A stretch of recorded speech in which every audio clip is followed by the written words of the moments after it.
Good morning and welcome to Ryan Bridge Today with me, Michael Morra. It is Friday the 27th of February. On the show today, the National-led government campaigned for power on a platform of getting tough on crime. But data shows gang members have risen to the point of outnumbering police officers. We'll take a look at why gang numbers are flourishing. Will the US go to war with Iran? We'll have the latest on the nuclear talks between the two sides in Geneva overnight as more American forces are deployed to the Middle East. Crime is down, but gang numbers are up. Nationals' Paul Goldsmith and Labour's Willie Jackson join us in the next half hour for the Politics panel. And Heather Keats from Met Service will be here to give you your outlook for the weekend.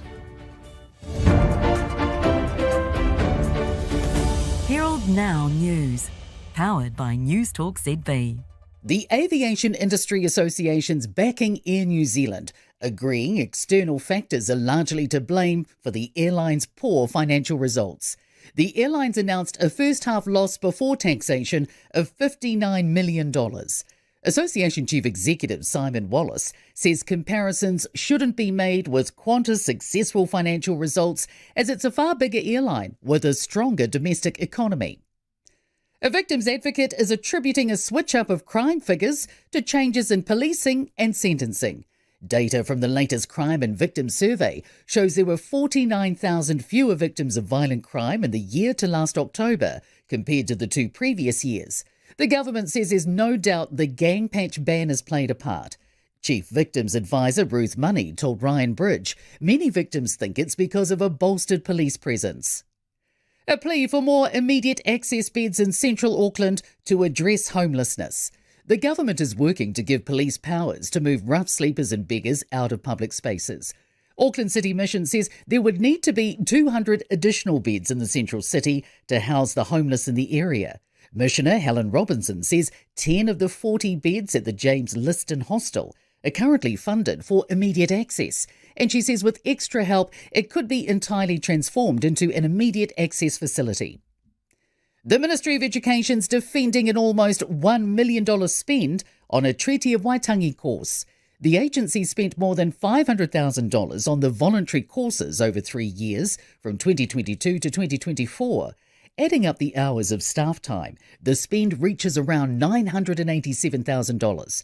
The Education Ministry says that the workshops provide an important opportunity for staff to understand te tiriti, and it strengthens the workforce capability. The Taxpayers Union calls it an unjustifiable cost that may be better spent on frontline education. Hope that New Zealand hasn't lost its young people forever. The latest Stats NZ data shows 48,000 departures from New Zealand to Australia in the year ending June 2025. Infometrics principal economist Brad Olsen says that there are more job opportunities in Australia and an average higher pay. He says there needs to be a plan to convince people to come back to New Zealand.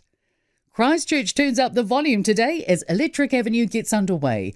45,000 punters are expected to attend each day of the Hagley Park event, with a further 2,000 working on site. Last year's festival produced $10.5 million in visitor spending. Herald Now Sport, brought to you by Gold Sport.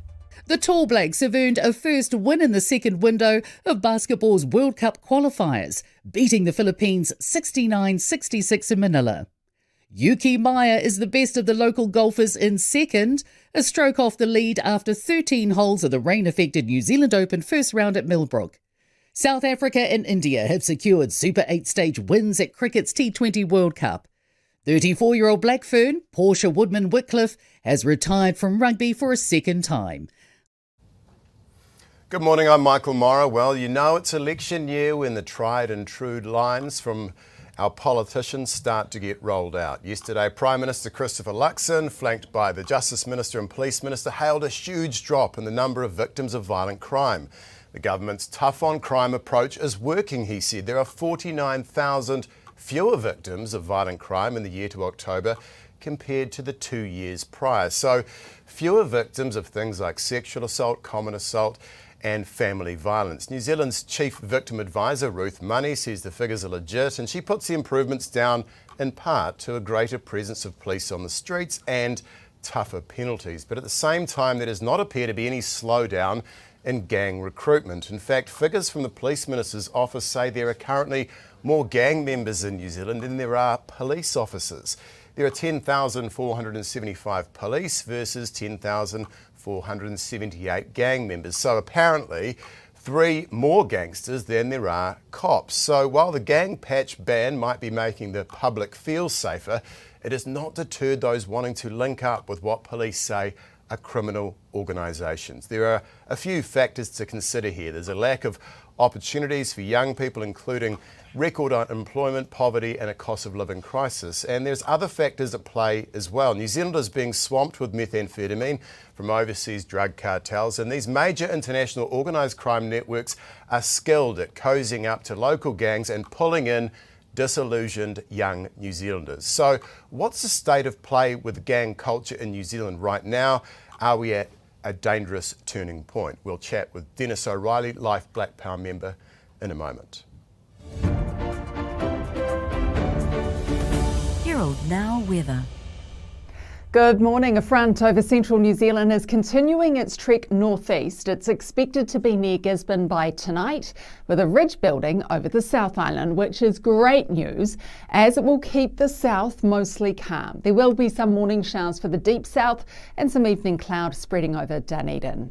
Now there's a little more cloud around further north, with a few showers in the west and rain in the north, but it clears out from the afternoon. Rain for the lower north today. It will clear though as the day ticks on. Could be a few thundery falls for Taumaranui, but clearing tonight. It'll take a little longer for the rain to reach here, so mainly cloudy this morning, but the showers develop through the afternoon. Some of those showers heavy too, even thundery at times. And not too bad for the upper north. Further north, the more cloud. There will be showers, most of them later today, and possibly heavy for the far north. Good morning, I'm Michael Morrow. Well, there are more gang members than cops on the beat in New Zealand. Latest figures show there are 10,475 police versus 10,478 gang members. This comes despite the September 2024 gang patch ban and the government's promise to put 500 extra cops on the street, a figure that they are yet to reach. So Black Power Life member Dennis O'Reilly is with me now. So first up, Dennis, what do you make of these figures showing gang membership outstrips police in New Zealand at the moment? Well, morena, Michael. Well, we know the number of cops is true because we pay them wages. The number of gang members is a bit more moot. What I witness is stasis, pretty much just the same number, if not fewer. And I think, and I agree that the patch ban has been useful. It's been useful in 2 ways. One is that gang members aren't annoying each other as much, and they're certainly not annoying the public. And it's also given a number of people a chance to ask themselves why they're wearing a patch and what that's all about anyway, and to pull out. So I would have actually thought that gang numbers, as we knew a gang member to be, have gone down. So hang on, Dennis, just on that point. So you're saying that you think there's actually people who are pulling out of gangs because of this ban introduced by the government? Is that the feedback you're getting from your contacts? It's not as direct as that, Michael. It's because they're not wearing a patch and not having to congregate in that way.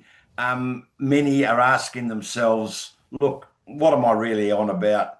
Is this my whānau or whatever?" So I think we're at a bit of a tipping point where people can either go down the organised crime route or go back to primarily Māori and Polynesian communities and become good mums and dads and tax-paying citizens. So we're at that sort of tipping point. That's why I think we need a bit of a paradigm shift in this language. And that's why I think Casey Costello's organised crime and global crime sort of working group has actually got a better understanding than perhaps Mr. Goldsmith and his people. So are you saying that essentially gone are the days now of the classic sort of New Zealand street gang. The real risk here is these international cartels who are setting up shop in New Zealand and then leaning on disillusioned young people in New Zealand to join up on their ranks. Is that the core problem here at the moment? Absolutely correct. And so the primary enemy is without, not within. And then we have to decide where we're going to invest. And at the moment, we've got an uncapped criminal justice budget for prisons. It's $200,000 a year to keep someone in prison, and we're building them flat out. Don't bother about investing in artificial intelligence. Invest in Gallagher razor wire if you're shrewd. That's where we seem to be going. And does that really make any sense? Yeah, okay, that's a fair point. I mean, regardless of whether these figures that have come out in relation to the number of gang members is accurate or not, it seems apparent that recruitment remains strong. So is it only the organised crime groups overseas that are attracting these people to join up to gangs, or are there other factors at play, such as, you know, the economic downturn at the moment, lack of opportunities for young people, no jobs, etc.? Well, so we've got a group of young people here in the Bay, for instance, who affiliate with the Black Power, and the police have come to us and said, look, we want to keep these kids out of the criminal loop. Can the pro-social members amongst your community try and do something with them and to keep them going down that path? Young people will be disobedient, and all of us that have gone through adolescence and being a teenager and a young adult will know that we'll test the boundaries, we'll try this and that out. But it depends the paradigm that you have. For instance, we hear about retail crime, meaning, young people going into shops and whatever. But what about crime by retailers? We're facing this thing at the moment with NANGs, with nitrous oxide, but it's the retailers that are selling that, not necessarily the young people consuming them. And so depends where you want to invest your effort. Depends whether you believe that our young people are full of potential and can contribute to New Zealand, or whether we're going to lock them up. Yeah, right. And I mean, there does seem to be quite a focus on locking people up at the moment with the government's approach, to tough on crime. I just want to pick up on that, the investment. So do you think we need to be investing more in terms of security at the border, intelligence at the border? Is that critical? That what we should try and lessen the impacts here? Yeah, I think we've got that going on at the moment. I think customs and police have really upped their game under Casey Costello's leadership. There's no doubt about that. And you're seeing that by seizures and all that sort of stuff. And of course, that will follow its way through the distribution networks on land. But in the meantime, what are we doing to support those young ones who are not fitting into school and who are the target for those transnational groups, who will promise them the earth in terms of bling and everything, but they will not explain to them that the only way they'll get to enjoy it is from 6 feet under. Yeah, so just on that, and finally, Dennis, I mean, you spoke about this sort of paradigm shift we're seeing. I mean, is the situation out there in terms of gang operations and some of the activities, is it becoming more sinister, much more dangerous? What are you sort of seeing and hearing? I think we're in a period of grace at the moment, and we should take advantage of it. There was a recent tragedy in Christchurch where 2 groups were involved.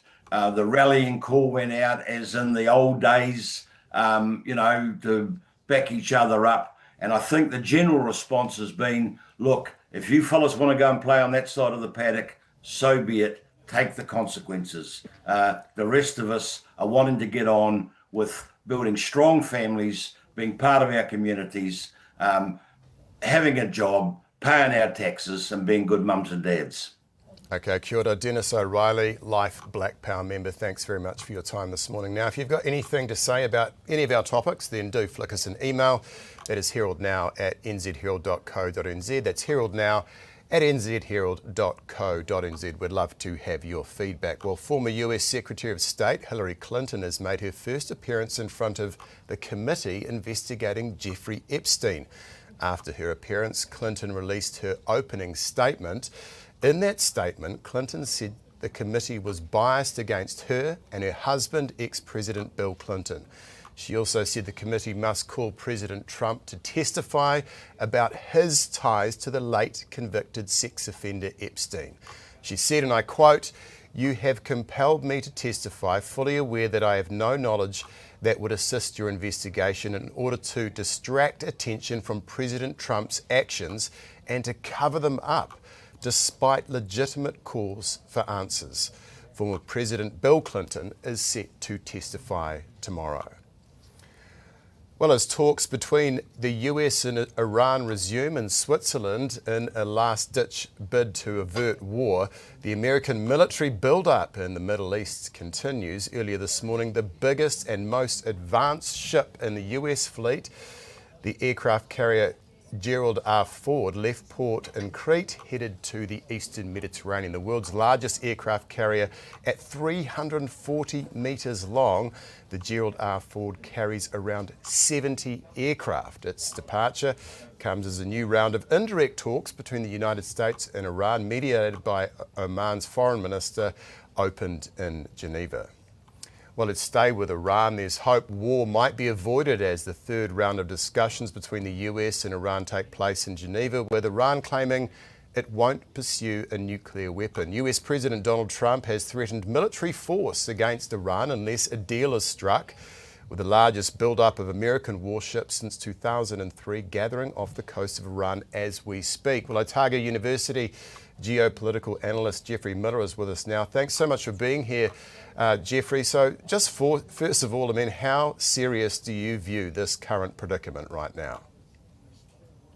Look, it's very serious, Michael. It is, as you say, the biggest US military build-up since 2003. The US has quite literally hundreds of aircraft, fighter aircraft, supply aircraft, all stationed around now the Middle East, stationed in bases across the Middle East on those two big aircraft carriers, the Gerald R. Ford, also the Abraham Lincoln, which is even closer to Iran than the Gerald R. Ford that you've shown pictures of is.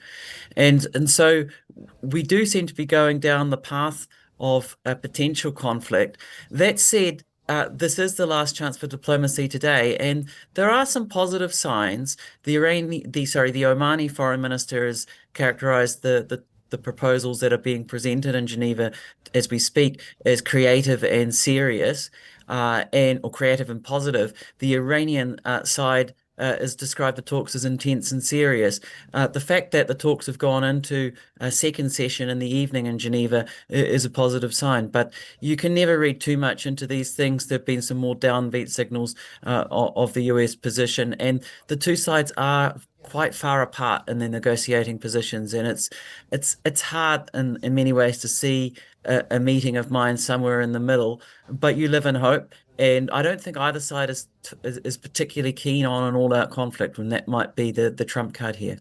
Yeah, that's true. I mean, it is hard to know. I mean, the quite creative and positive talks. I mean, that could in fact be PR. We don't really know.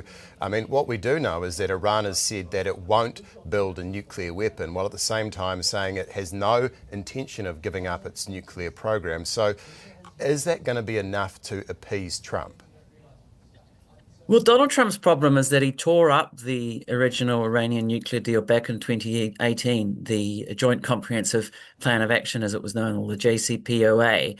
So any deal that Donald Trump comes back with has to be better for him domestically. He's got to sell a deal that is better, otherwise he will look like a chump, and he just won't be able to get away with that with his base or with American voters if he comes back with a worse deal than the one he tore up, 8 years ago. So he's got to come up with a better deal, and Iran has got to then supply him with a deal that is better. There's been various proposals that have been floating around as how to achieve this. One is that you would have a permanent arrangement. The JCPOA was full of sunset clauses of around 8 to 15 years. But the JCPOA, that original Iranian nuclear deal, had Iran reduce its enrichment below 4%. Now, since that deal fell apart, Iran has put its enrichment back up to 60% levels, which is much closer to development of a nuclear weapon. It would be, I think, quite a concession by Iran to reduce its enrichment that far down again. The US is also asking in its demands for Iran to transfer all of its enriched uranium to the United States. Some of these things are non-starters. And then you have the fact that the US also is keen to talk about Iran's ballistic missile stockpile, its support for proxy groups around the region, such as Hezbollah. Many of these topics are very, very unpalatable in Iran. But yet they do face this veritable US military armada off its coasts in the Arabian Sea and the Gulf of Oman. So who knows what will happen. But as I said, perhaps the most positive sign is that these talks are ongoing. They've gone into overtime, effectively a second session in the evening in Geneva. We can only just wait and see what the outcome will be. Yeah, absolutely. I mean, there does not appear to be any appetite from the American public for US forces to start blowing up Iran. So where do you think Trump's mind is on that point? Or is part of the problem here that he's just so unpredictable, we don't know? Indeed. Look, US public support for a war is minimal. 27% was the figure I've seen in one poll in favour of striking Iran. Yet more than half are sort of resigned to the fact that it might be inevitable. But trying to read Donald Trump's mind on this is, of course, the impossible task. He talks on one hand about peace, but also then on the other hand talks about strength and the need to really teach Iran a lesson here. So who knows at this point? Who knows? I mean, Donald Trump is just impossible to read. We've seen just in the last couple of months, Donald Trump bombing Nigeria on Christmas Day. We've seen the threats over Greenland. We've seen what happened in Venezuela. Iran sort of falls against that backdrop. And Donald Trump likes to project himself as a man of strength. He's sent in this huge military buildup. If he walks away without using it, does he come across as weak to his base? Will he be goaded into striking Iran by some of the more extremist Republicans, the likes of Lindsey Graham? At this point, everything is on the table. Donald Trump, he likes the art of the deal. The Iranian Foreign Minister Abbas Araghchi has wrote a book in 2024 called The Power of Negotiation. Perhaps there can be some meeting of minds. You'd have to hope. Look, we do need... the world needs a deal. Diplomacy is going to be far better than a dangerous new war in the Middle East that could really have catastrophic consequences for the region and for the entire world. We're not talking about tiddlywinks here. This could be a major, major conflict. So we need a deal. Whether we're going to get one, the coming hours will probably tell us that. Yeah, absolutely. We do need a deal. That is pretty critical in all of this. Jeffrey Miller, Otago University geopolitical analyst, thank you very much for coming on the show this morning. Well, coming up next, National Minister Paul Goldsmith and Labour's MP Willie Jackson is on the politics panel. We'll be back after a short break. Stop paying the waiting tax. The money you could miss out on by delaying the start of your investment journey. Up your tempo with Tempo, the guided investment app that helps you get started. Don't delay because you don't think you have enough time, money, or know-how. All you need is a goal, and our guidance will help with the rest. You can do it. We can help. Here's how. Download Tempo now.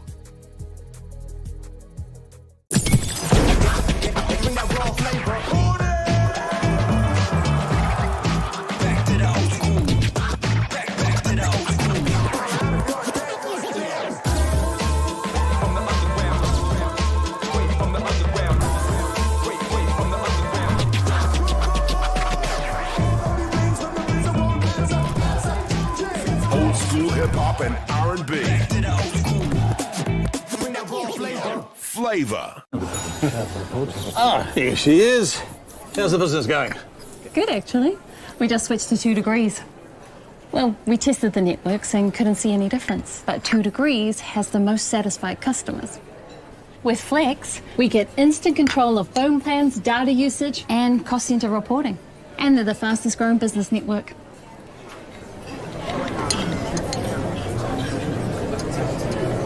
Can I have what she's having?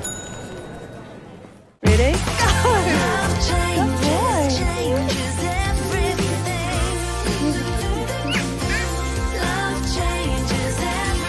One Roof Property.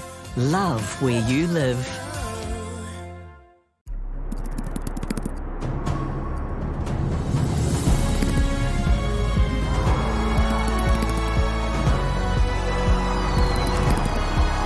The New Zealand Herald. News worth knowing. Welcome back. I'm Michael Morra. Time now to talk politics with our regular panel. Joining me in the studio is National's Paul Goldsmith and Labour's Willie Jackson. Kia ora, guys. How are you going? So just first up, Paul, violent crime is down by 49,000 victims. But what's going on in our prisons? We've had increased the number of prisoners. The previous government, Willie's government, had one goal in justice, which was to reduce the prison population by 30%, which they nearly achieved. And everybody wants to see fewer people in prison. But the problem was crime was going up at the same time. It was irrespective of what was going on in our community. And we changed the focus to reducing the number of victims of crime. That's what our justice policy is about. We want fewer victims of violent crime. We set a target to reduce. We started off with 185,000 New Zealanders being victims of crime. And we set a target to reduce that by 20,000. The good news, after 2 years, we're down 49,000. We're not complacent. That could bounce around. And it's still far too many victims of crime, but at least we're making great progress. But with when you're locking more people up, those who are going into our prisons, and those numbers are at record numbers at the moment. I had a look at the stats last night. Aren't those people just getting worse and worse in our jails? Aren't they building up gang contacts in our jails? I mean, is that solution? Do you support the idea of lock them up and throw away the key sort of thing? No, I mean that's 100%. That's a characterisation. But the point is, if you want to reduce the number of victims of crime, an obvious place to start is with that tiny group of New Zealanders who create victims over and over and over again. And some of those people do need to be locked up for longer. And that's why 3 strikes laws is being brought back in some tougher legislation. Because you can't have the situation where people go and create a new victim over and over and over again and nothing gets done about it. And that's why we've changed it. Okay, Willie, what's your take on these crime figures? Oh, look, that's all nonsense. This is about how people feel. We're not talking about police surveys here. The reality is, I know, drug use is going through the roof in terms of cocaine, meths. You got more gang members now than police, and this hard edge strategy. They're saying everything's going down. The reality is this, Michael, is that post COVID we had a spike. That was worldwide. The stats were coming down anyway. You only have to look around the world. The stats were coming down when these guys came into office. For them to conflate their policies with the stats coming down is absolute nonsense. The stats were coming down. The stats coming down and people feeling better. It's got nothing to do with the national government at all. It's actually a worldwide trend. And the reality is, Goldie's been an absolute failure. I mean, you heard Dennis O'Reilly. Gang membership has gone through the roof. They've put the gang patch law down. Well done. But the reality is, gang membership's gone. Gang membership is going through the roof. More gang members than police. Cocaine use, meth use, nothing stacks up. So they're just using surveys, nonsensical surveys at times. It's just about how people feel. So there's no change. Is the government cherry picking figures? Of course they're cherry picking. This is the gold standard measure that has been used. It was used by the previous government. They stood by it. It's a very large survey of New Zealanders on a regular basis. How they feel. And it shows, it says ask whether they've been a victim of crime over the past year. And because if you just go with police statistics, then that requires people to have made a complaint and actually gone. Well, those are real statistics. Real statistics. Look, you're cherry picking everything. To Willie is that 2 years ago at the election, it was number 2 or 3 issue on every doorstep was concern about public disorder. And so we've responded to that by restoring law and order, and we're determined to keep on going so that people feel safe in their communities. And the good news is we're making progress, but there's a lot more to do. But can I just come in on this? What they're doing, their answer is locking up the homeless. This is their way of restoring safety in the community. Goldie's had a lifeline career aspiration about locking up the homeless, and I want to congratulate him today. After 18 years in politics, he's finally got it. This is their way of giving us a safer community. Go and lock the homeless up, give them a $2,000 fine, or put them in jail. It's just disgraceful what's happening at the moment. Shameful. And I think the people who live and work in the city will be just frustrated hearing that kind of rhetorical nonsense from Willie, which is what we usually get. But what we don't hear from is from people who are just trying to make a living in the city. Have got their business. Nobody comes because there's might be 3 or 4 people outside yelling and abusing people. Oh, well, we'll lock them up. People who are trying to work and have their day in the sun are being held back and don't feel safe in the city. And all we're doing is saying we've got a lot of tools available to help those who are in need. We've got one of the most generous welfare systems in the world. There are a lot of things that we do to help people, but if people don't want any help, we're short of some tools to dealing with people with real antisocial behaviour in our cities, and that's what we're doing. And what you did was you changed the emergency housing rules, and despite every expert out there, every expert out there said, don't change the rules. They're in motels and hotels. You put them on the street, and then you throw them out. Okay, look, I hear your point, guys. So you're talking about tough on crime, Paul, and I get that, and Willie's objections to that.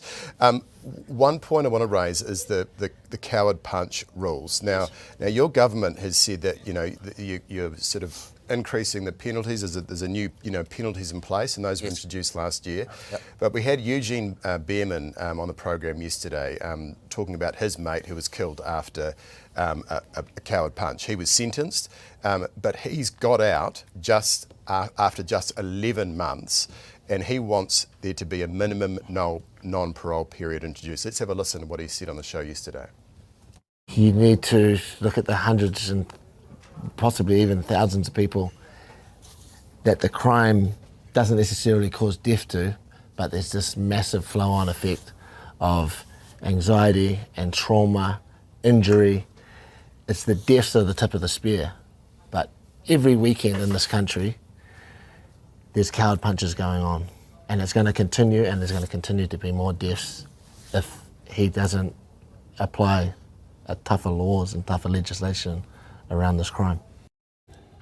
Yeah, so Paul, I mean, is the new law that your government's introduced, is it actually deterring this type of cowardly offender? Well, the point I make is obviously, as a minister, I can't comment on individual cases. And the toughened sentencing laws that were brought in, of course, have only just taken effect, and so they won't have applied to things that happened before then. So what we've done is we've brought back 3 strikes. We've reduced the ability of judges to reduce sentences. On the specific case, I mean, will you commit or not to introducing a minimum non-parole period? No, that's not our plan at the moment. Our plan at the moment is to have a aggravating factor and a longer sentence for coward punches, which is part of the legislation that we've introduced. Is it acceptable then that someone who would knock someone out and kill them would be sentenced to sort of 2.5 years and then get out after 11 months? Well, that wouldn't be the expectation once this new law is passed that we've got in the House right at the moment. There will be tougher consequences.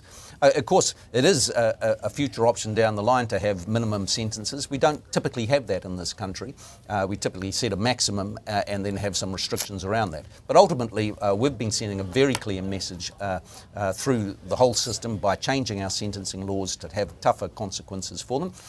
We've made a step. He wants us to go further, and well, look, we'll do what we're doing right now and see how that works, and if we have to come back to it, we will. Yeah, so Willie, where do you stand on this? I mean, do you support the government's move here to introduce the maximum of 8 years, or do you think they need to go further than that? Well, no, we're still working through it. I mean, it's watching Eugene there, and it's a terrible thing, this, and having seen it and heard about a number of incidents around our community. It's not an easy area.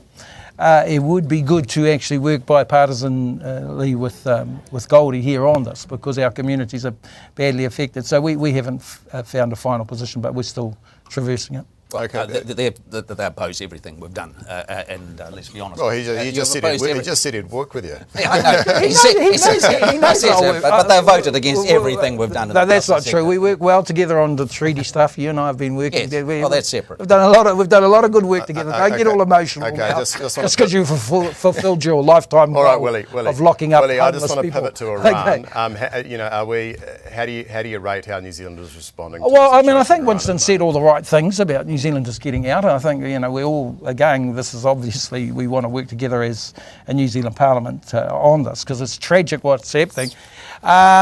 And it's good what he's been saying to the Iranians, but might want to have a talk to the president too, that's for the foreign minister. I mean, have a bit of a chat there, because if you hit Iran, you're not talking Venezuela here. These guys will come back at you 100 miles an hour. They'll go for those American ships. So I'll be very careful, but I think we support the foreign minister and basically most of what he's saying, but, we're all worried about whether the American president's going to hit or not, Does New Zealand actually have much grunt when these sort of things are going on, when we're talking to our international partners, Paul? I mean, does our views really matter? We make a contribution to the discussions, absolutely. People do listen to New Zealand's voices, but we're not one of the great players of the world, so we know our position. But we're very much part of the discussions, and obviously support the work that Winston and the Prime Minister is doing, and trying to work our way through, which is a very difficult situation internationally. Absolutely it is. We'll watch that space very closely. Paul Goldsmith, Willie Jackson, very much. kia ora. Thank you very much for joining us on the panel this morning. It is 7:35. It is time for the news. Here's Neva. Herald Now News, powered by Newstalk ZB. The Aviation Industry Association's backing Air New Zealand, agreeing external factors are largely to blame for the airline's poor financial results. The airlines announced a first-half loss before taxation of $59 million. Association Chief Executive Simon Wallace says comparisons shouldn't be made with Qantas' successful financial results, as it's a far bigger airline with a stronger domestic economy. A victims advocate is attributing a switch-up of crime figures to changes in policing and sentencing. Data from the latest Crime and Victims Survey shows there were 49,000 fewer victims of violent crime in the year to last October compared to the 2 previous years. The government says there's no doubt the gang patch ban has played a part. Chief Victims Advisor Ruth Manu told Ryan Bridge many victims think it's because of a bolstered police presence. A plea for more immediate access beds in central Auckland to address homelessness. The government is working to give police powers to move rough sleepers and beggars out of public spaces. Auckland City Mission says there would need to be 200 additional beds in the central city to house the homeless in the area. Missioner Helen Robinson says 10 of the 40 beds at the James Liston Hostel are currently funded for immediate access, and she says with extra help it could be entirely transformed into an immediate access facility. The Ministry of Education's defending an almost $1 million spend on a Treaty of Waitangi course. The agency spent more than $500,000 on the voluntary courses over 3 years, from 2022 to 2024. Adding up the hours of staff time, the spend reaches around $987,000. The Education Ministry says that the workshops provide an important opportunity for staff to understand te tiriti, and it strengthens the workforce capability. The Taxpayers Union calls it an unjustifiable cost that may be better spent on frontline education. Hope that New Zealand hasn't lost its young people forever. The latest Stats NZ data shows 48,000 departures from New Zealand to Australia in the year ending June 2025. Infometrics principal economist Brad Olsen says that there are more job opportunities in Australia and an average higher pay. He says there needs to be a plan to convince people to come back to New Zealand. Christchurch turns up the volume today as Electric Avenue gets underway. 45,000 punters are expected to attend each day of the Hagley Park event, with a further 2,000 working on site. Last year's festival produced $10.5 million in visitor spending. Herald Now Sport, brought to you by Gold Sport. The Tall Blacks have earned a first win in the second window of basketball's World Cup qualifiers, beating the Philippines 69-66 in Manila. Yuki Maya is the best of the local golfers in second, a stroke off the lead after 13 holes of the rain-affected New Zealand Open first round at Millbrook. South Africa and India have secured Super 8 stage wins at cricket's T20 World Cup. 34-year-old Black Fern, Portia Woodman-Whitcliffe, has retired from rugby for a second time. Herald Now weather. Good morning. A front over central New Zealand is continuing its trek northeast. It's expected to be near Gisborne by tonight, with a ridge building over the South Island, which is great news as it will keep the south mostly calm. There will be some morning showers for the deep south and some evening cloud spreading over Dunedin. Now there's a little more cloud around further north, with a few showers in the west and rain in the north, but it clears out from the afternoon. Rain for the lower north today. It will clear though as the day ticks on. Could be a few thundery falls for Taumaranui, but clearing tonight. It'll take a little longer for the rain to reach here, so mainly cloudy this morning, but the showers develop through the afternoon. Some of those showers heavy too, even thundery at times. And not too bad for the upper north. The further north, the more cloud. There will be showers, most of them later today, and possibly heavy for the far north. Great to have you with us this morning. I'm Michael Morritt. It's time to talk business thanks to our partners Forsyth Barr. The biggest company in the world produced the biggest quarterly revenue in its history yesterday, and yet it didn't excite investors. Here to discuss why is host of Herald Now Business, Garth Bray. Thanks for being with us, mate. Thanks. As usual, so run the numbers for us first. How did Nvidia do? Nvidia, yeah. Nvidia? Yeah, Nvidia. Oh, there's a bit of debate. I mean, they go for a slightly odd name there. I think it's Latin for envy us or whatever. So 68.1 billion, that was up 73% year on year for that quarter, and that beat the expectations of about 65.7 billion US dollars.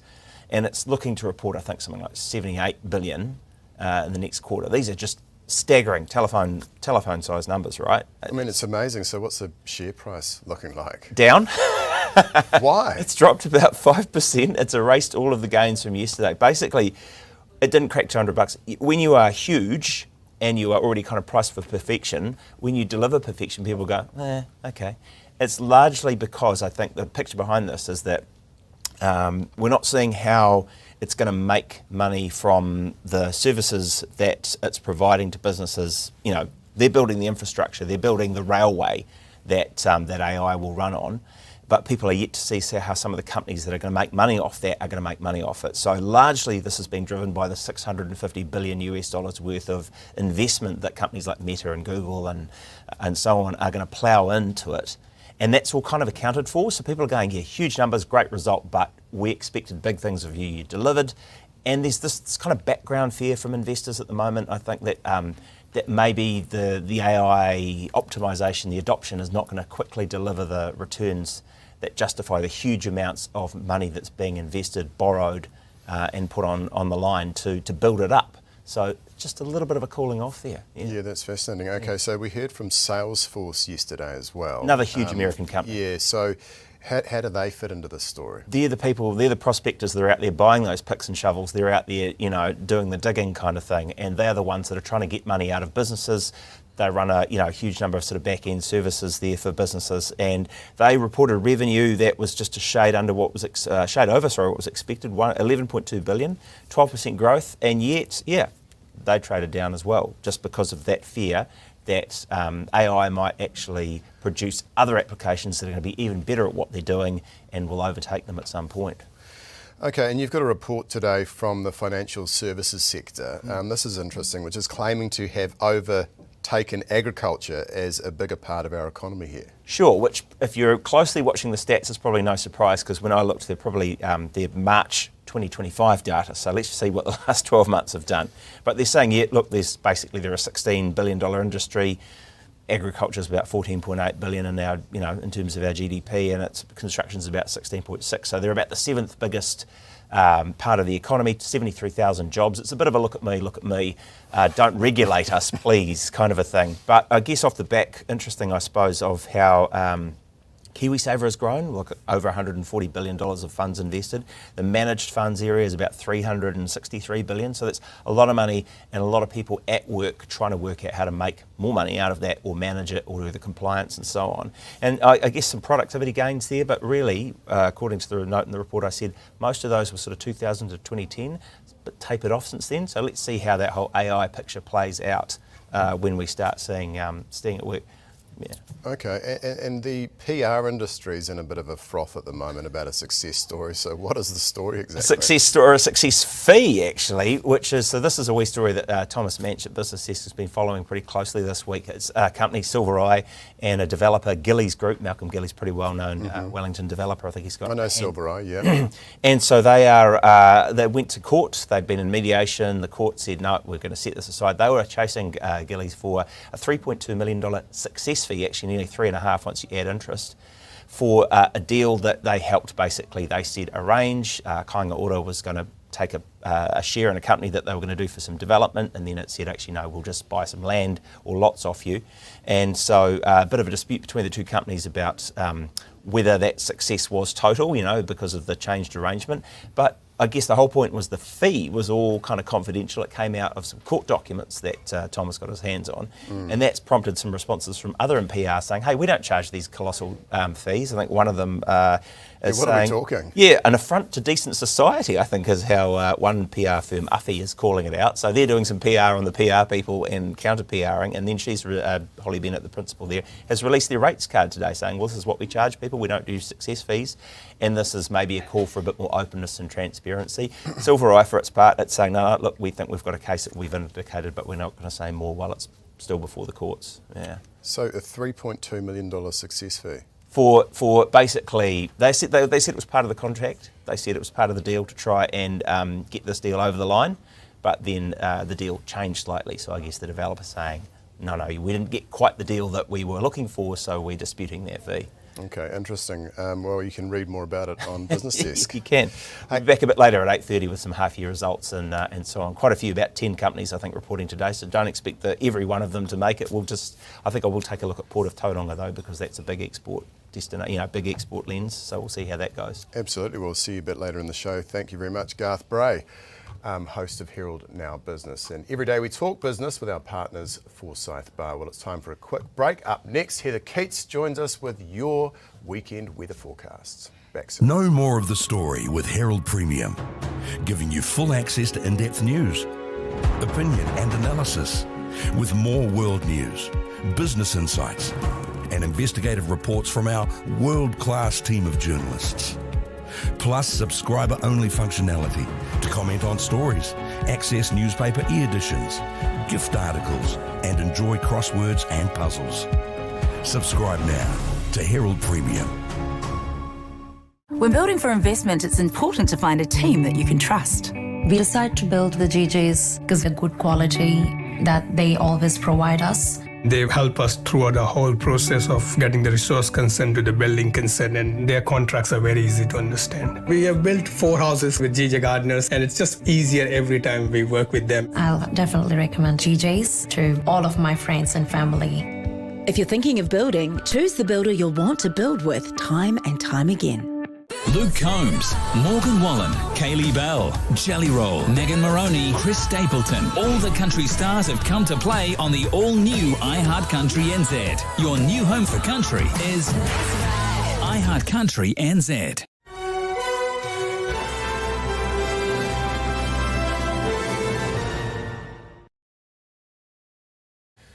Welcome back to Ryan Bridge today. I'm Michael Morrow. Well, summer officially ends tomorrow. We're all upset about that. Heather Keats from the Met Service is here to tell us what to expect. So how bad will the start of autumn be, Heather? It'll be cold. How cold are we talking? It's a cold snap. It's noticeable, and it's going to be noticeable across the entire country. So yes, last day of summer is tomorrow. And while the North Island will have fairly standard average temperatures, the South Island's definitely going to be chilly. But by sort of early next week and into mid next week, everybody's cold. And I'm talking below average daytime temperatures and those overnight lows. So if we kind of have a look at the actual numbers, 6 degrees is the low tonight for Christchurch. Wow, okay. Yeah, that's chilly. It is very chilly, below average. But here in Auckland and the North Island, it's actually been pretty balmy. Yeah, it's okay. Sweaty, you could say. It's still not quite as muggy as we would expect to see for February, but yeah, those overnight lows still quite mild and daytime highs of around 26. But Auckland next week, Monday, Tuesday, overnight, we're dropping down to 11. So that is quite chilly. Places like Ashburton on Monday, their high is only 13. So it is going to be cold. Okay, well, what about actual weather warnings or anything like that? Yeah, so the weather for the weekend's not too bad. Today there's a little bit of activity going on. We're going to see some thunderstorms kind of bubbling up and around for the North Island. There is quite a showery, unstable air mass, and that's going to be noticeable for central New Zealand, and there's a front that's going to move up towards Gisborne by tonight. So some of those showers could be quite heavy. There could be some thunderstorms in there. Tomorrow, though, is actually the better day of the weekend. Tomorrow's looking really lovely around the country. It's a ridge of high pressure, so there's not much wind going on, plenty of sunshine. On Sunday, we will start to see some more scattered showers again for the North Island, especially around the central high country northward, some heavy showers in the afternoon. Monday, lots more occasional rain, if you like, especially for places like Gisborne all the way down to Wellington, really, and isolated showers elsewhere. But if we're talking about watches and warnings, there aren't any watches and warnings, which is what we like to see. However, today, again, could be those thunderstorms. And then tomorrow with that rain that we're expecting for sort of northern Hawke's Bay, Gisborne, Tairāwhiti at first, there's a low confidence it might reach a heavy rain watch. But Sunday, no severe weather on the way either, which is good. Okay, so in summary, it sounded like a great day to get the boat out and get out on the harbour tomorrow. Yep, Saturday's a good one to take the boat out. Okay, very good. So just finally, with summer ending and you're saying that there's a cold snap arriving, does that mean that it is confirmed that the end of the golden weather is here or is it going to are there any more nice days coming? You want to know if we can be optimistic? Yes, yes, please. Okay, so yes, meteorological summer ends tomorrow, but the actual autumn equinox isn't until the 21st of March, okay? And so on the 21st of March, we get roughly equal daytime and nighttime hours, okay? And then we do really start to see a push towards more autumn weather. So we do have a few more weeks to kind of claw onto summer. Yes, it's going to be cold next week. There is a high chance that we're going to see some more of those sort of tropical air masses coming down. So we will see a swing back up to warmer temperatures in the next couple of weeks. As for the actual weather, too far out to tell, but I don't think we should give up on summer just yet. It hasn't been a great summer, I'll be honest. So it would be nice if we got at least another week of some warm, maybe even a little bit muggy, and hopefully some settled weather. Yeah, well, look, it's sounding fairly positive, so thank you very much for that. Heather Keats from Met Service, thank you very much for joining us this morning. Right, well, we're going to go to more on the latest crime stats with 49,000 fewer victims of violent crime in the year to October 2025 than in the 2 years prior. On ZB this morning, Ryan Bridge spoke with Chief Victims Advisor Ruth Manu. He started off by asking her, how robust are these numbers?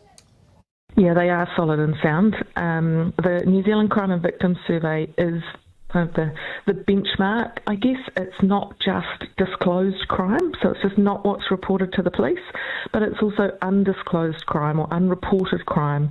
So the survey surveys people who have perhaps experienced a burglary at home or sexual violence, but have, for whatever reason, decided not to report it to the police. So it is our benchmark measure. And when we say violent crime, what would you class as violent?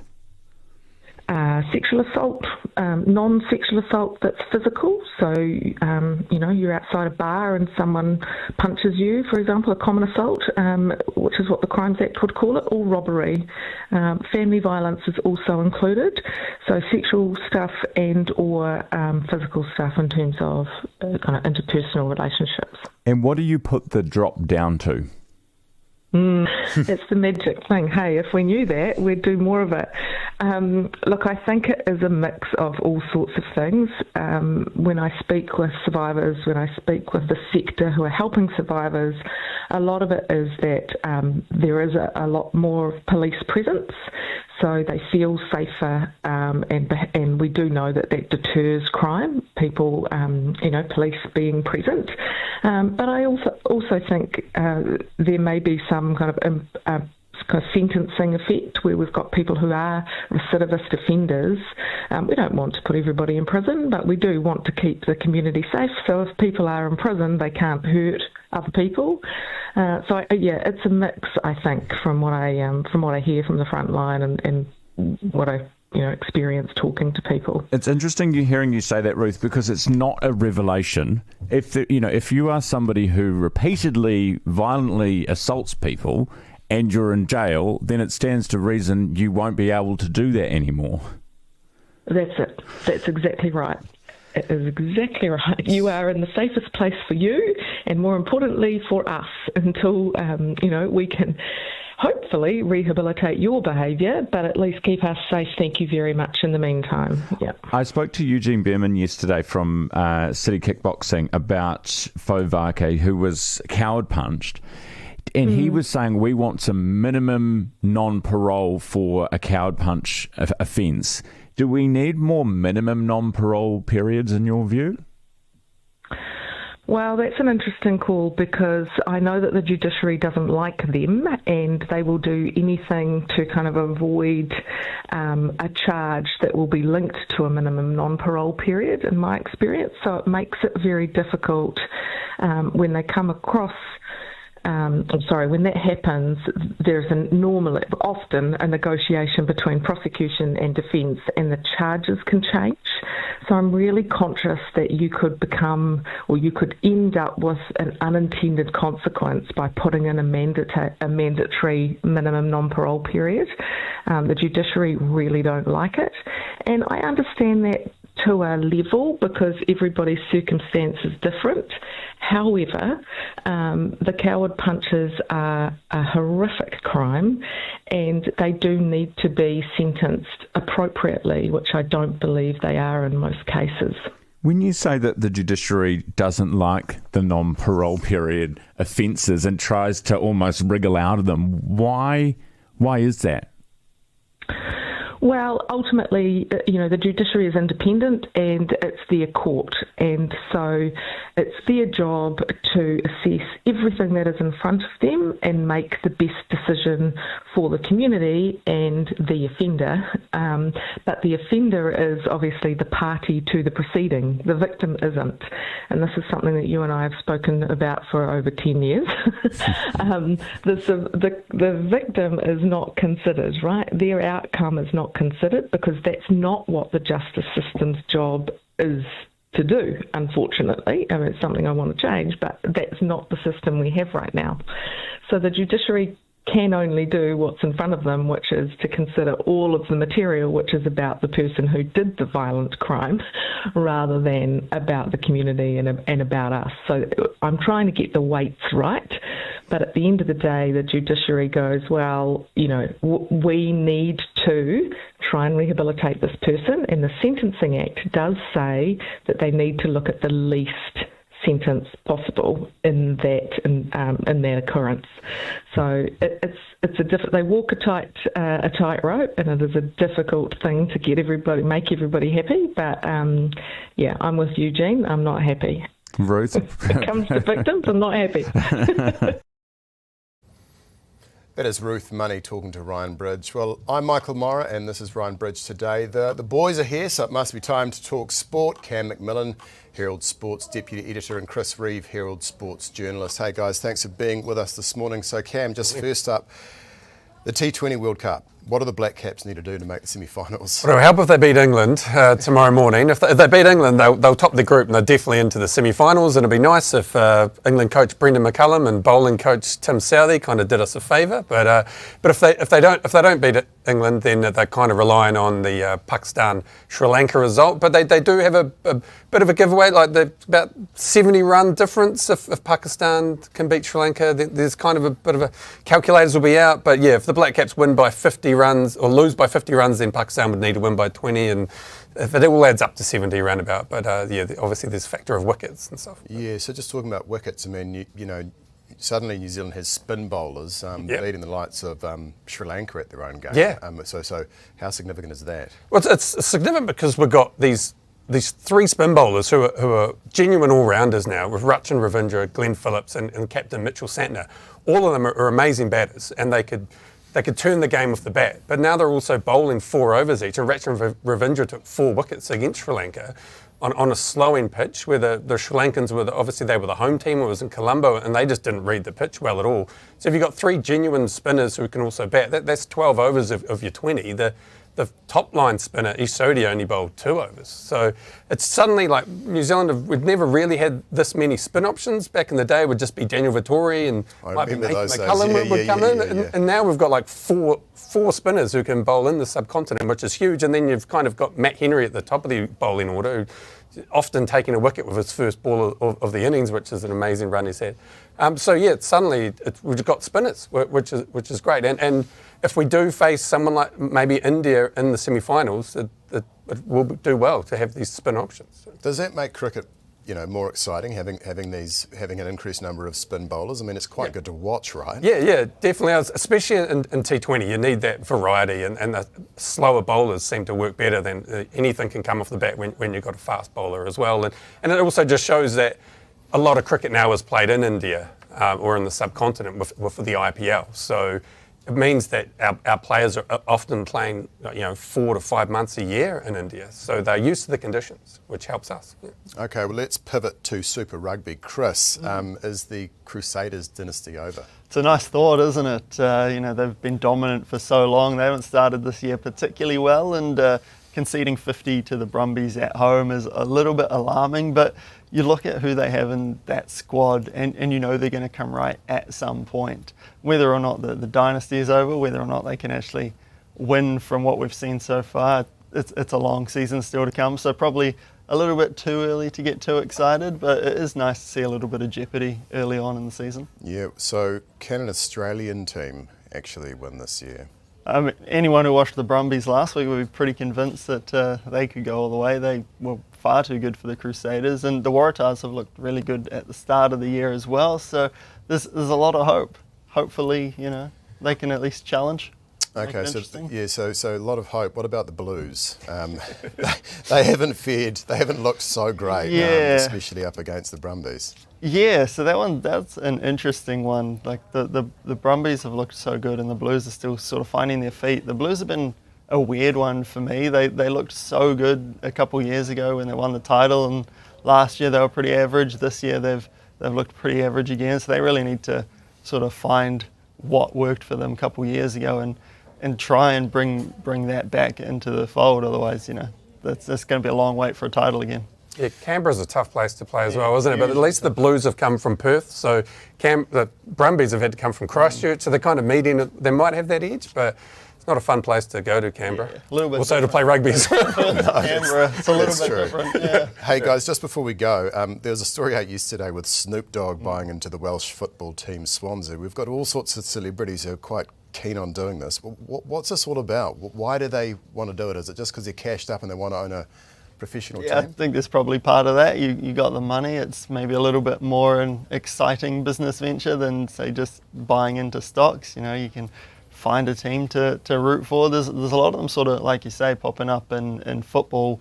Obviously, it started with Ryan Reynolds buying into Wrexham all those years ago. And I mean, Wrexham, you've seen what they have done to turn that club around. They've gone from a non-league team to, they're on the verge of potentially playoffs to get into the Premier League next season. So maybe people have seen kind of the fun they've had with the team and thought, it's a Are we going to see it happen here?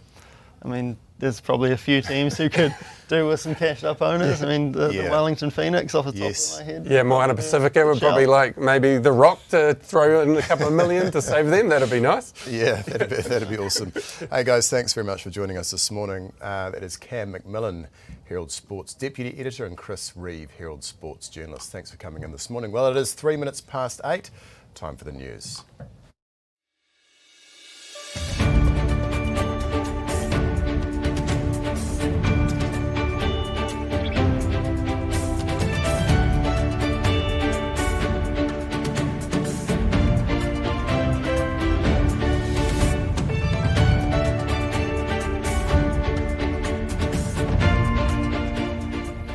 Good morning and welcome to Ryan Bridge Today. I'm Michael Morra. It's Friday the 27th of February. On the show today, is our national airline in trouble? Air New Zealand has posted a half-year loss of $59 million. We'll look at what it needs to get back on track.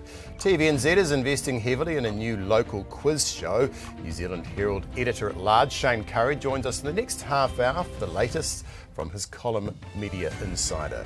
And an endangered tropical sea turtle the size of a dining room table has paid a visit to the Bay of Plenty. We'll talk to the photographer who caught it all on camera. It is 4 minutes past 8. Here's Neva with the news. Herald Now News, powered by Newstalk ZB. The Aviation Industry Association's backing Air New Zealand, agreeing external factors are largely to blame for the airline's poor financial results. The airlines announced a first-half loss before taxation of $59 million. Association Chief Executive Simon Wallace says comparisons shouldn't be made with Qantas' successful financial results, as it's a far bigger airline with a stronger domestic economy. A victims advocate is attributing a switch-up of crime figures to changes in policing and sentencing. Data from the latest Crime and Victims Survey shows there were 49,000 fewer victims of violent crime in the year to last October compared to the 2 previous years. The government says there's no doubt the gang patch ban has played a part. Chief Victims Advisor Ruth Manu told Ryan Bridge many victims think it's because of a bolstered police presence. A plea for more immediate access beds in central Auckland to address homelessness. The government is working to give police powers to move rough sleepers and beggars out of public spaces. Auckland City Mission says there would need to be 200 additional beds in the central city to house the homeless in the area. Missioner Helen Robinson says 10 of the 40 beds at the James Liston Hostel are currently funded for immediate access, and she says with extra help it could be entirely transformed into an immediate access facility. The Ministry of Education's defending an almost $1 million spend on a Treaty of Waitangi course. The agency spent more than $500,000 on the voluntary courses over 3 years, from 2022 to 2024. Adding up the hours of staff time, the spend reaches around $987,000. The Education Ministry says that the workshops provide an important opportunity for staff to understand te tiriti, and it strengthens the workforce capability. The Taxpayers Union calls it an unjustifiable cost that may be better spent on frontline education. Hope that New Zealand hasn't lost its young people forever. The latest Stats NZ data shows 48,000 departures from New Zealand to Australia in the year ending June 2025. Infometrics principal economist Brad Olsen says that there are more job opportunities in Australia and an average higher pay. He says there needs to be a plan to convince people to come back to New Zealand. Christchurch turns up the volume today as Electric Avenue gets underway. 45,000 punters are expected to attend each day of the Hagley Park event, with a further 2,000 working on site. Last year's festival produced $10.5 million in visitor spending. Herald Now Sport, brought to you by Gold Sport. The Tall Blacks have earned a first win in the second window of basketball's World Cup qualifiers, beating the Philippines 69-66 in Manila. Yuki Maya is the best of the local golfers in second, a stroke off the lead after 13 holes of the rain-affected New Zealand Open first round at Millbrook. South Africa and India have secured Super 8 stage wins at cricket's T20 World Cup. 34-year-old Black Fern, Portia Woodman-Whitcliffe, has retired from rugby for a second time. Herald Now Weather. Good morning. A front over central New Zealand is continuing its trek northeast. It's expected to be near Gisborne by tonight, with a ridge building over the South Island, which is great news as it will keep the south mostly calm. There will be some morning showers for the deep south and some evening cloud spreading over Dunedin. Now there's a little more cloud around further north, with a few showers in the west and rain in the north, but it clears out from the afternoon. Rain for the lower north today. It will clear though as the day ticks on. Could be a few thundery falls for Taumaranui, but clearing tonight. It'll take a little longer for the rain to reach here, so mainly cloudy this morning, but the showers develop through the afternoon. Some of those showers heavy too, even thundery at times. And not too bad for the upper north. Further north, the more cloud. There will be showers, most of them later today, and possibly heavy for the far north. It's 8 minutes past 8. I'm Michael Morrow. Well, two flag carriers with two very different fortunes. Our national carrier, Air New Zealand, is having to hit reset after posting a $40 million loss, while rival carrier Qantas soars with record half-year earnings. So how can this be? Andy Bowley is Forsyth Barr's Head of Research. Andy, thanks so much for being with us this morning. So why is Air New Zealand losing money while Qantas profits? I think in short, the revenue and cost backdrop for both businesses are quite different. So Air New Zealand's revenue is somewhat lacklustre from a growth point of view. Revenue through that first half grew 1%, Qantas's grew 6%.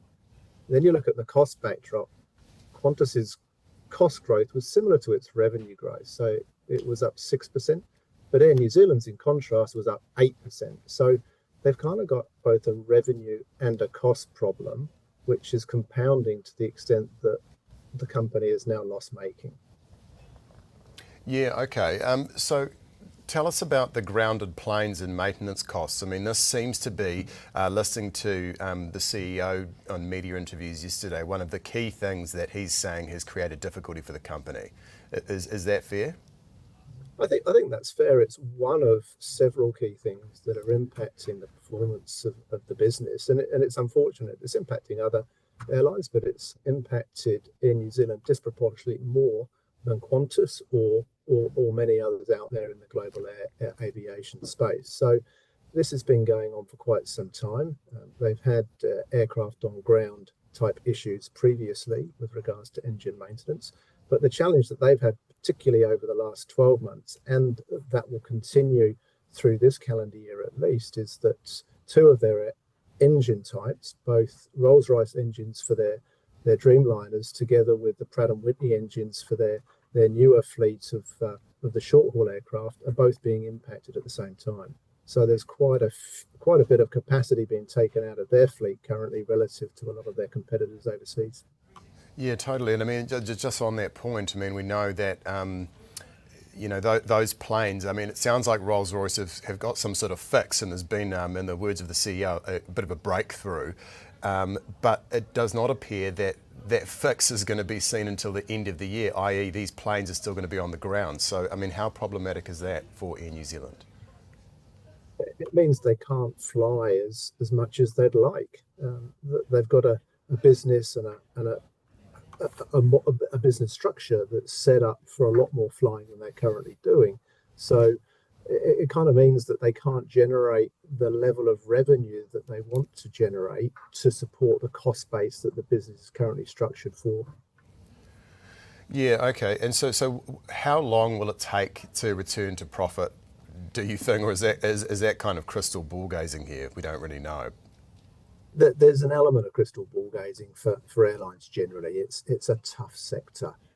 You've got a number of dynamics that impact the financial performance of these businesses, and the history of the sector is not particularly compelling relative to other more attractive sectors to invest in. My suspicion is that the business will continue to be loss-making, not just through the second half, which management talked to yesterday, but also into the next financial year. That's their FY27, the 12 months to June 2027. That could well be loss-making also, before potentially becoming more profit-making from the FY28, i.e. the year from mid-27 to mid-28.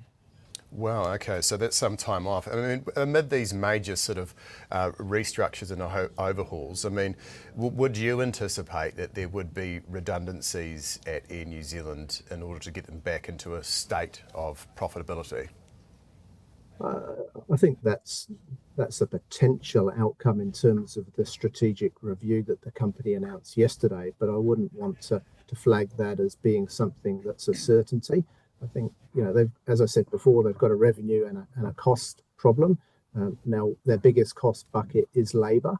It's a heavily unionised workforce, so there are challenges in terms of managing that cost bucket, and job losses is a potential outcome. But I don't know for sure, and there's clearly a lot of stones that they have to turn over to work out what the best course of action is to manage their cost base in a competitive and efficient manner going forward. Yeah, and amid this loss being posted, we know that the politicians have jumped in there and said, well, at least David Seymour has, and said that the government should sell its 51% stake. Winston Peters said, well, that's a dumb idea. Where do you sit on this? Should we be selling up? I think there's kind of two issues here. There's one, the government's take in terms of the politics behind owning a stake in an airline, and then secondly, there's the stability that provides the airline through what can be quite a cyclical environment for these types of businesses over the longer term. And we saw that the second part of this through COVID. In the context of the support the government provided during a very challenging period and significant losses, well in excess of what we saw yesterday, that the company was experiencing. So it needed a capital injection at that time to support the business on a go-forward basis. The former point around politics and the rationale for investing in an airline, I guess that there's many, not least the broader tourism support that an airline can bring to a small disconnected country. Maybe disconnected is the wrong way of saying it, but far away from its key trading partners and tourism markets that it sources those tourists from. So, there's plenty of reasons, but I won't get into the politics. No, fair enough, mate. Andy Bowley, thanks very much for your insights and analysis. Andy Bowley there, he is the Head of Research at Forsyth Barr. Well, time for a quick break and we'll be back in a couple of minutes. Stop paying the waiting tax. The money you could miss out on by delaying the start of your investment journey. Up your tempo with Tempo, the guided investment app that helps you get started. Don't delay because you don't think you have enough time, money, or know-how.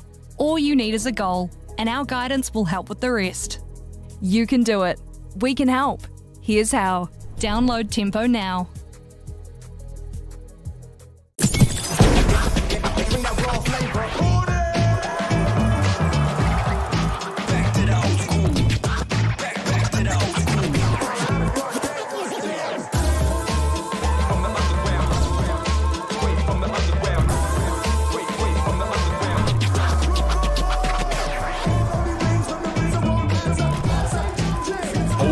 Hip-hop and R&B.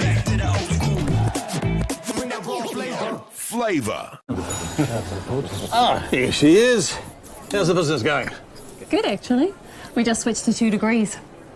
Well, we tested the networks and couldn't see any difference. But 2 degrees has the most satisfied customers.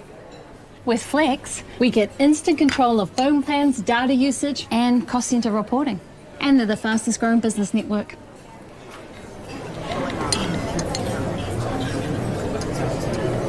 Can I have what she's having? Ready?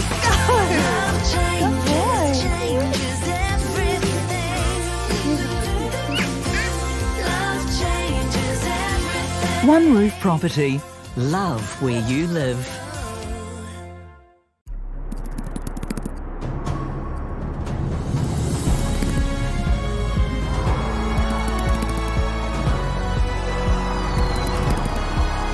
The New Zealand Herald. News worth knowing.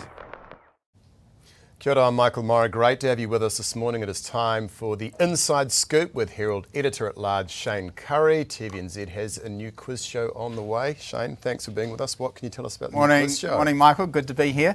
Yeah, big week in media with the public results for both Sky TV and NZME, our own company. But this morning, delving into actually the plight of TVNZ, which is due to announce its own results in the next few weeks for last year. But you'll know, I hope, very well that The Chase for TVNZ is a very popular quiz show that gives them a good audience lead into the 6 o'clock news. Yep. Well, there's a little bit of, I guess, succession planning going on within TVNZ as to what they do ultimately to, look at that 5 o'clock slot and whether or not another show could potentially take over one day. There's a show called Tipping Point, which they do screen the UK version of at the moment during the day. And it's increasingly popular around the world, very popular in Australia. In fact, right now in Australia, Tipping Point outrates The Chase. And so TVNZ's seen this and in fact is investing quite a substantial amount of money into creating its own Tipping Point New Zealand show, investing in a set which they'll screen and produce out of its Victoria Street Auckland studios in April. And I see this really, it won't replace The Chase straight away, it'll be in prime time. But I see it as potentially, if it goes well, an option for them in future to have a local show at 5 o'clock, supported by local advertisers, to give them another boost into that 6 o'clock news period. Wow, and I mean that lead-in period is so key. I remember working for years at 3, and we had Home and Away, TVNZ had The Chase, and it was always, and then when Home and Away went away, it was like, what do we put there now?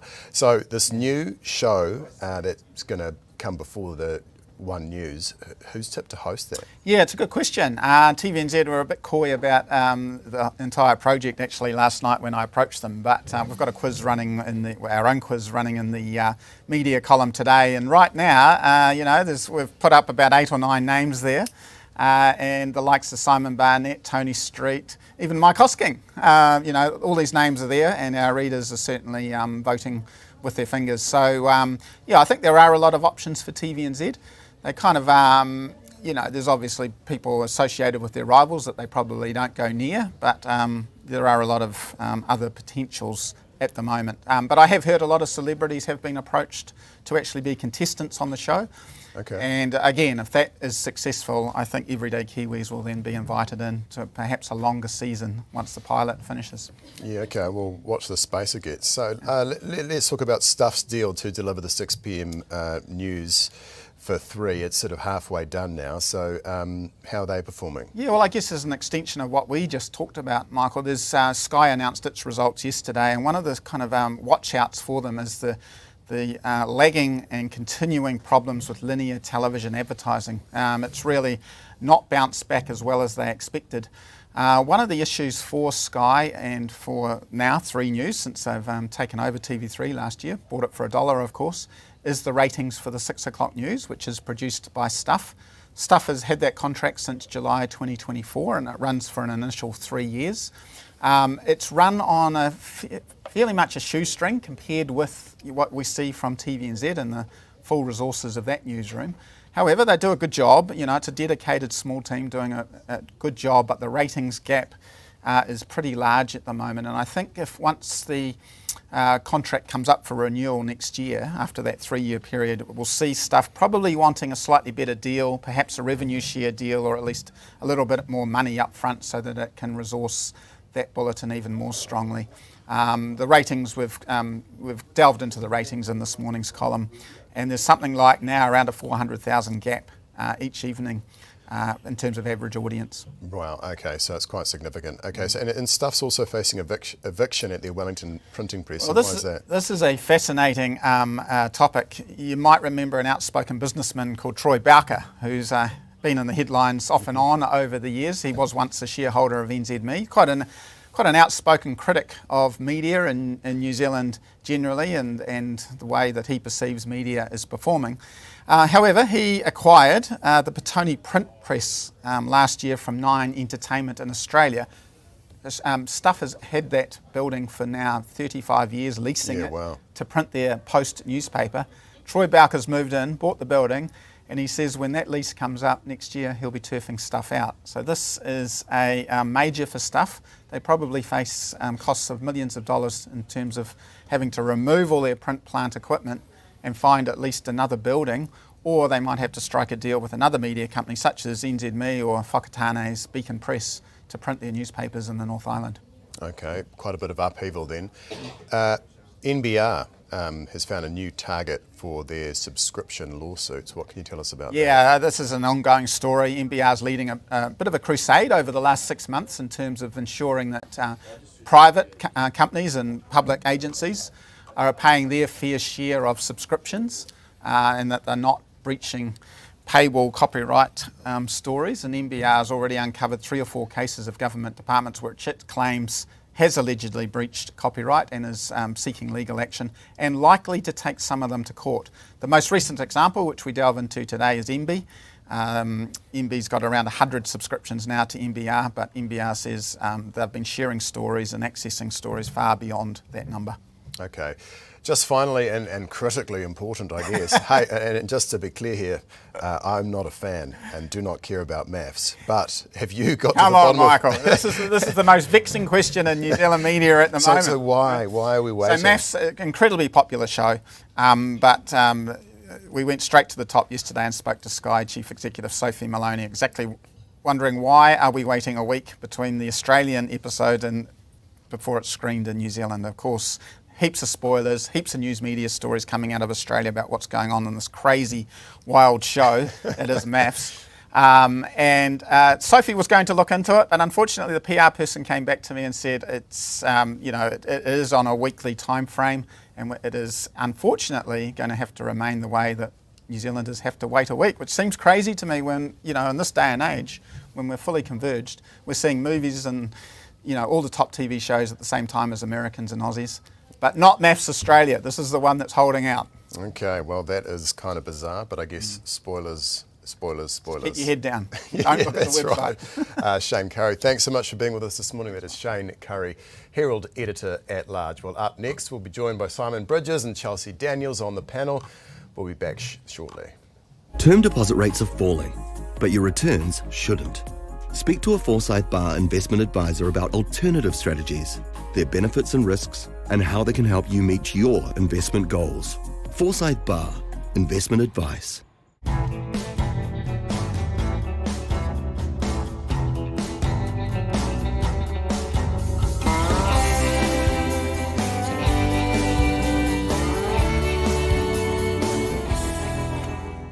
A lot of radio shows like to say they're with you in the morning. Here at The Hits, we like to go the extra mile. Not all of us get to experience this. Come on, you're running late. It's going to be a great day today, babes. I can feel it. Spit. You see, when we say we're with you, we actually mean it. Oh, don't forget Sarah, who's got social netball tonight. And Mark's working late again. Jono and Ben with you in the morning and anytime on iHeartRadio. On The Hits.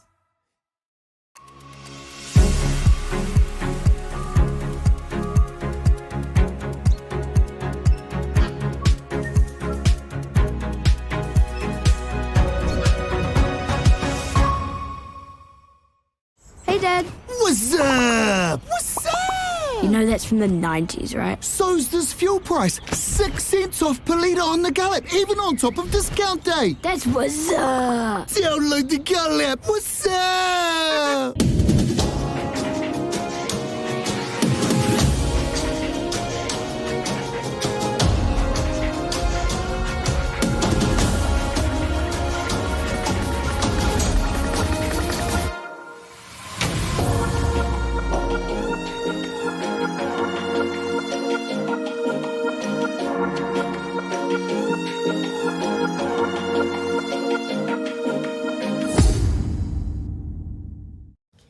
Kia ora, I'm Michael Morrow. It's time to unpack the big topics of the day. We've got Chelsea Daniels from the Front Page, podcast host, and Simon Bridges, Auckland Business Chambers CEO. Thanks very much for being with us, guys.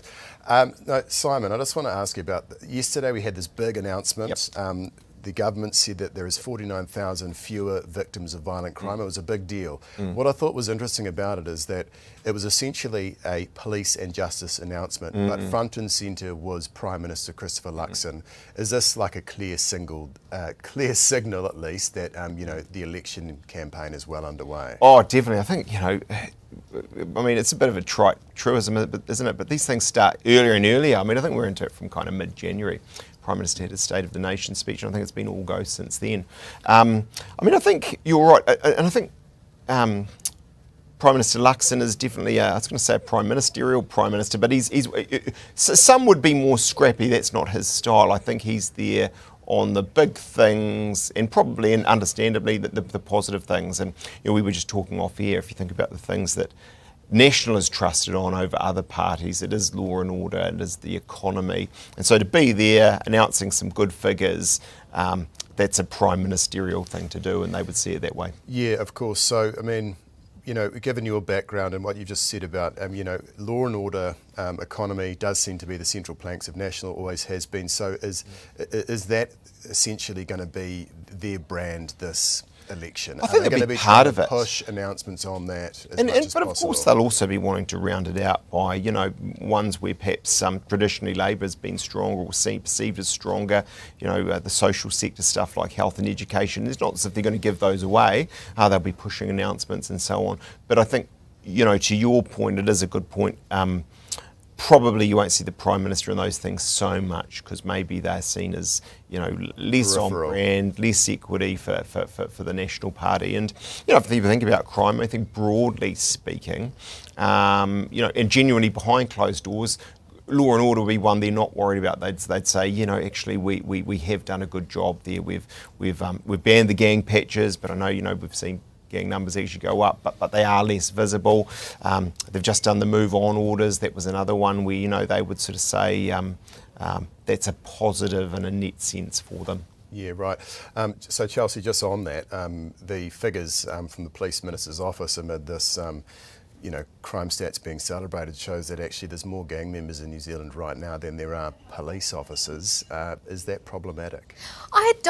With these things, right, I'm always asking the questions whether there are actually more numbers or whether we're getting better at reporting the numbers, right? And are they more visible because police are on the lookout for gang patches and associations and associates because of the gang patch bans? So I'm always really dubious when it comes to these kind of numbers. And also the fact that I don't think every gang member in this country is selling meth or stabbing people or creating violence, you know what I mean? So it's like, yes, there are a large number in proportion to police, but also is that everyone? Is that everyone with a criminal record? Or is that the whānau of those? Or is it the whole community? Because not every gang member is a bad person. And in the end, I mean, even if gangs are less visible because there's been a gang patch ban, and do I say that right? Yeah. I agree with that, by the way. It doesn't mean they go away, right? So I still think it's an area where, you know, taking Chelsea's point, nevertheless, you know, the government will want to and police will want to keep disrupting and harassing and finding ways to, you know, get over the gang issues and the drugs being sold and the violence and so on.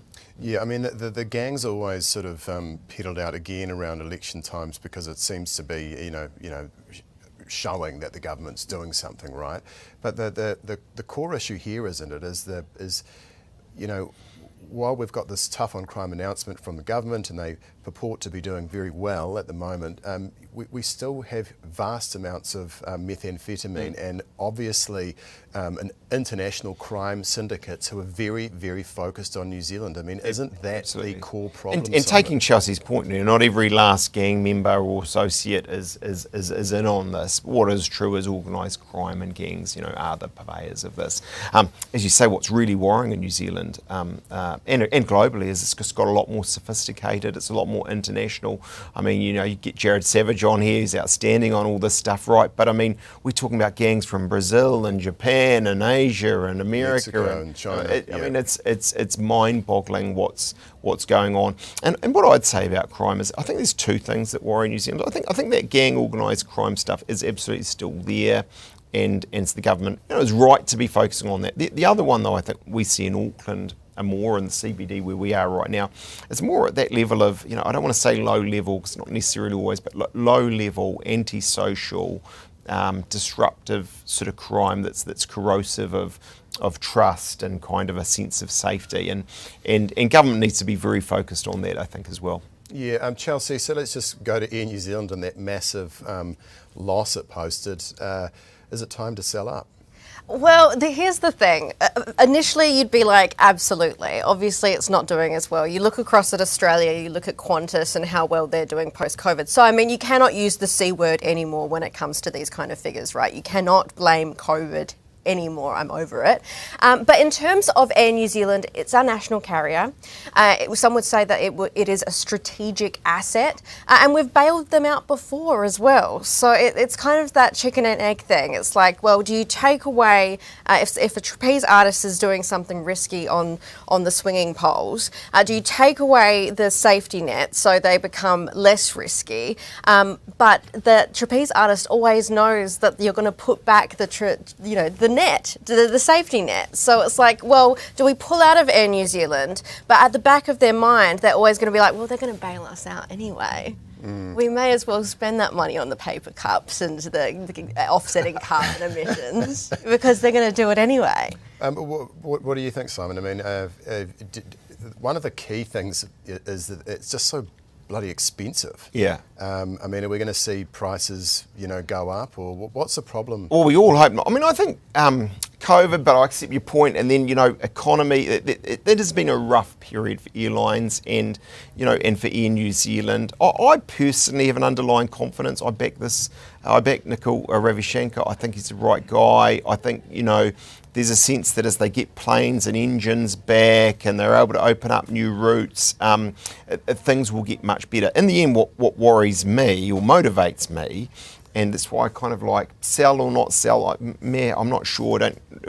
The fundamental issues are I do think we need a national carrier. I think, tourism is such a big part of our economy and so on. That's very important. And secondly, we need it to stay world class. I sort of get worried that it's going to end up as this kind of just another kind of crappy domestic carrier if we're not careful. So whether that's with government ownership or not, or whether selling down and putting that money back into the airline to kind of recapitalise and getting going and get rid of the trapeze safety net, I could go either way, but I'm worried. National carrier that's world class. It has been in the past. I kind of think it still is, but I'm trying to be generous here. You have to pay like $20 for the luxury of watching a movie at the back of the seat on a screen that's already in front of you. I mean, and then I've just been on Ryanair in Europe. The seat isn't even flat. It's kind of like this. Ryanair's next level. They're plastic so they can wipe off the puke. You know what I mean? There is I think they were even talking about having standing seats. So I suppose it's all relative, is what I'm saying. But I'd stand if it was a lot cheaper. Well, and I do fly. You're a tall, handsome guy. I mean, I'm not. I'm just saying you'd be okay. I would not stand. Yeah, you're like my dad. Like if he could save $50 by diverting me through Dubai to get to Adelaide, he would do it. 98 hours later. No, but I do go online and I look at the Air New Zealand price and then I bring up Jetstar on the other screen. I just do it all the time, and unfortunately, I go to old Jetstar quite a bit. In New Zealand, it's astronomically expensive, I think, and especially post-C-word as well. Like, it hasn't gone back. Yeah, it hasn't gone back to pre-COVID levels. Can you? But yeah. But in terms of like the pricing and everything, so you've got to pay extra for extra baggage, right? That's okay. Extra for the entertainment, okay, that's right. Extra for a meal. And then they have the audacity to ask you if you want to be a good citizen and offset your carbon credits and pay extra as well on top of that.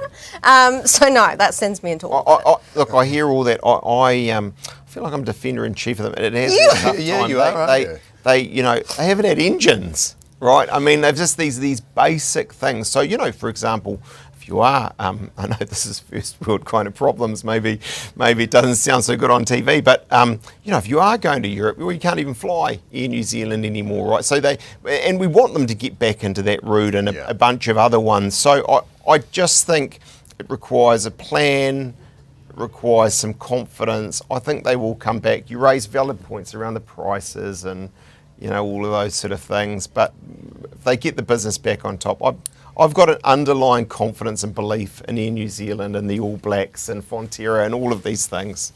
Yeah, absolutely. Hey, just before we go, guys, the Manu World Champs here in Auckland.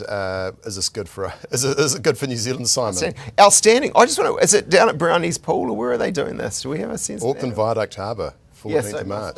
It's a massive 14th event. of March, which is 14th of March. Yeah. Oh, so we way away. Okay, it's not this weekend. I was like, I have a free Saturday. I might be there. Are you going to go? I'd like to go. My children do you do would mini love Manus? this. Have you done a Manu before? I've attempted, but actually what I've realised is it's quite a technical... You're not very good at it? No, there's quite a lot of... I mean, I'm not a small guy, but I'm not a really big guy. I think you need some heft. And then there's quite a lot of technique. You know, you've got to sort of do this... Flick. Yeah, I don't How does it go? Yeah. Yeah, go on, show me. I have never seen one before. That will be Chelsea, done many Manu. Manu. Like a meme.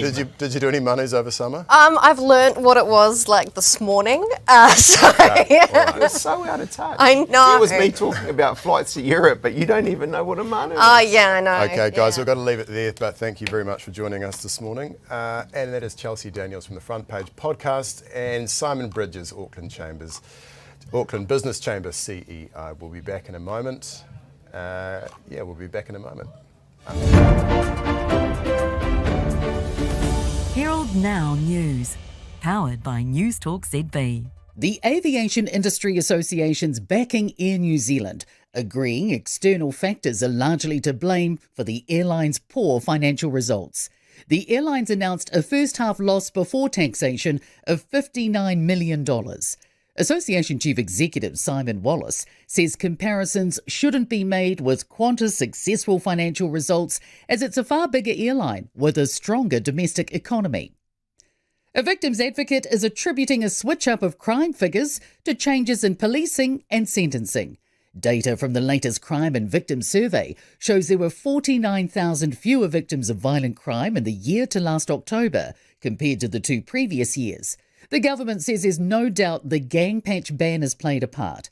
Chief Victims Advisor Ruth Money told Ryan Bridge many victims think it's because of a bolstered police presence. A plea for more immediate access beds in central Auckland to address homelessness. The government is working to give police powers to move rough sleepers and beggars out of public spaces. Auckland City Mission says there would need to be 200 additional beds in the central city to house the homeless in the area. Missioner Helen Robinson says 10 of the 40 beds at the James Liston Hostel are currently funded for immediate access, and she says with extra help it could be entirely transformed into an immediate access facility. The Ministry of Education's defending an almost $1 million spend on a Treaty of Waitangi course. The agency spent more than $500,000 on the voluntary courses over 3 years, from 2022 to 2024. Adding up the hours of staff time, the spend reaches around $987,000. The Education Ministry says that the workshops provide an important opportunity for staff to understand te tiriti, and it strengthens the workforce capability. The Taxpayers Union calls it an unjustifiable cost that may be better spent on frontline education. Hope that New Zealand hasn't lost its young people forever. The latest Stats NZ data shows 48,000 departures from New Zealand to Australia in the year ending June 2025. Infometrics principal economist Brad Olsen says that there are more job opportunities in Australia and an average higher pay. He says there needs to be a plan to convince people to come back to New Zealand. Christchurch turns up the volume today as Electric Avenue gets underway. 45,000 punters are expected to attend each day of the Hagley Park event, with a further 2,000 working on site. Last year's festival produced $10.5 million in visitor spending. Herald Now Weather. Good morning. A front over central New Zealand is continuing its trek northeast. It's expected to be near Gisborne by tonight, with a ridge building over the South Island, which is great news as it will keep the south mostly calm. There will be some morning showers for the deep south and some evening cloud spreading over Dunedin. Now there's a little more cloud around further north, with a few showers in the west and rain in the north, but it clears out from the afternoon. Rain for the lower north today. It will clear though as the day ticks on. Could be a few thundery falls for Taumaranui, but clearing tonight. It'll take a little longer for the rain to reach here, so mainly cloudy this morning, but the showers develop through the afternoon. Some of those showers heavy too, even thundery at times. And not too bad for the upper north. Further north, the more cloud. There will be showers, most of them later today, and possibly heavy for the far north. Well, the Manu, it has become a quintessential part of New Zealand culture, and this weekend the World Champs are kicking off at the Auckland Viaduct following the first ever international qualifiers on the Gold Coast. Katie Oliver, Herald Now reporter, is down there at the moment. Katie, how's it going on down there? Yeah, g'day, Mike. Look, I'm down here with Scott Rice, the event director Okay, mate, of cheers. The Manu Championships this weekend. Now, Scott, when you started this, did you expect it to blow up like it has? Well, I knew that Manu was something very special to Kiwis, to New Zealand. So, and a lot of people do it. So yeah, I kind of thought, yeah, it would be big, but not quite as fast growing as we've seen over the last 3 summers.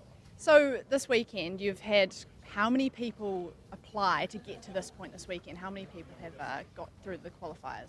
So we've had 9 qualifiers, in fact 10, even one in Australia, and we've got 2 more qualifiers. So this weekend and next weekend are the final qualifiers before the final on the Mate, can you hear me okay? A total of well over 2,000 from across those qualifiers are vying for about 120 spots at our grand final. What does it take to, I'm going to need this advice, what does it take to do a, pop a Manu?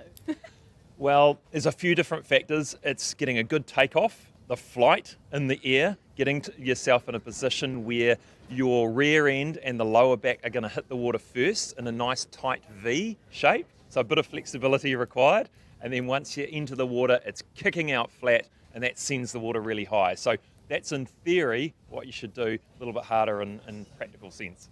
Okay, yeah, so bum first, I'm going to give it a go anyway. But it's not just Manu, is it? There's also a freestyle section. That's right, yeah. So Manu is a style of bomb like we discussed. And then there's also freestyle, which is some of the old school styles like coffin or gorilla or staple or other styles where the bum doesn't come and hit the water first. So, yeah. We've got a couple of legends behind us that actually might give us a show. Now, we've got William Fraser, who is the world champ for coffin jumping. William, do you want to give us a show? Okay, William. We'll get William out first. Here we go. Here we go. Oh, here we are. Here we go. Jeepers. Woo! Wow. Okay. Now we've got Charles, he's going to do a coffin as well. Go on, Charles.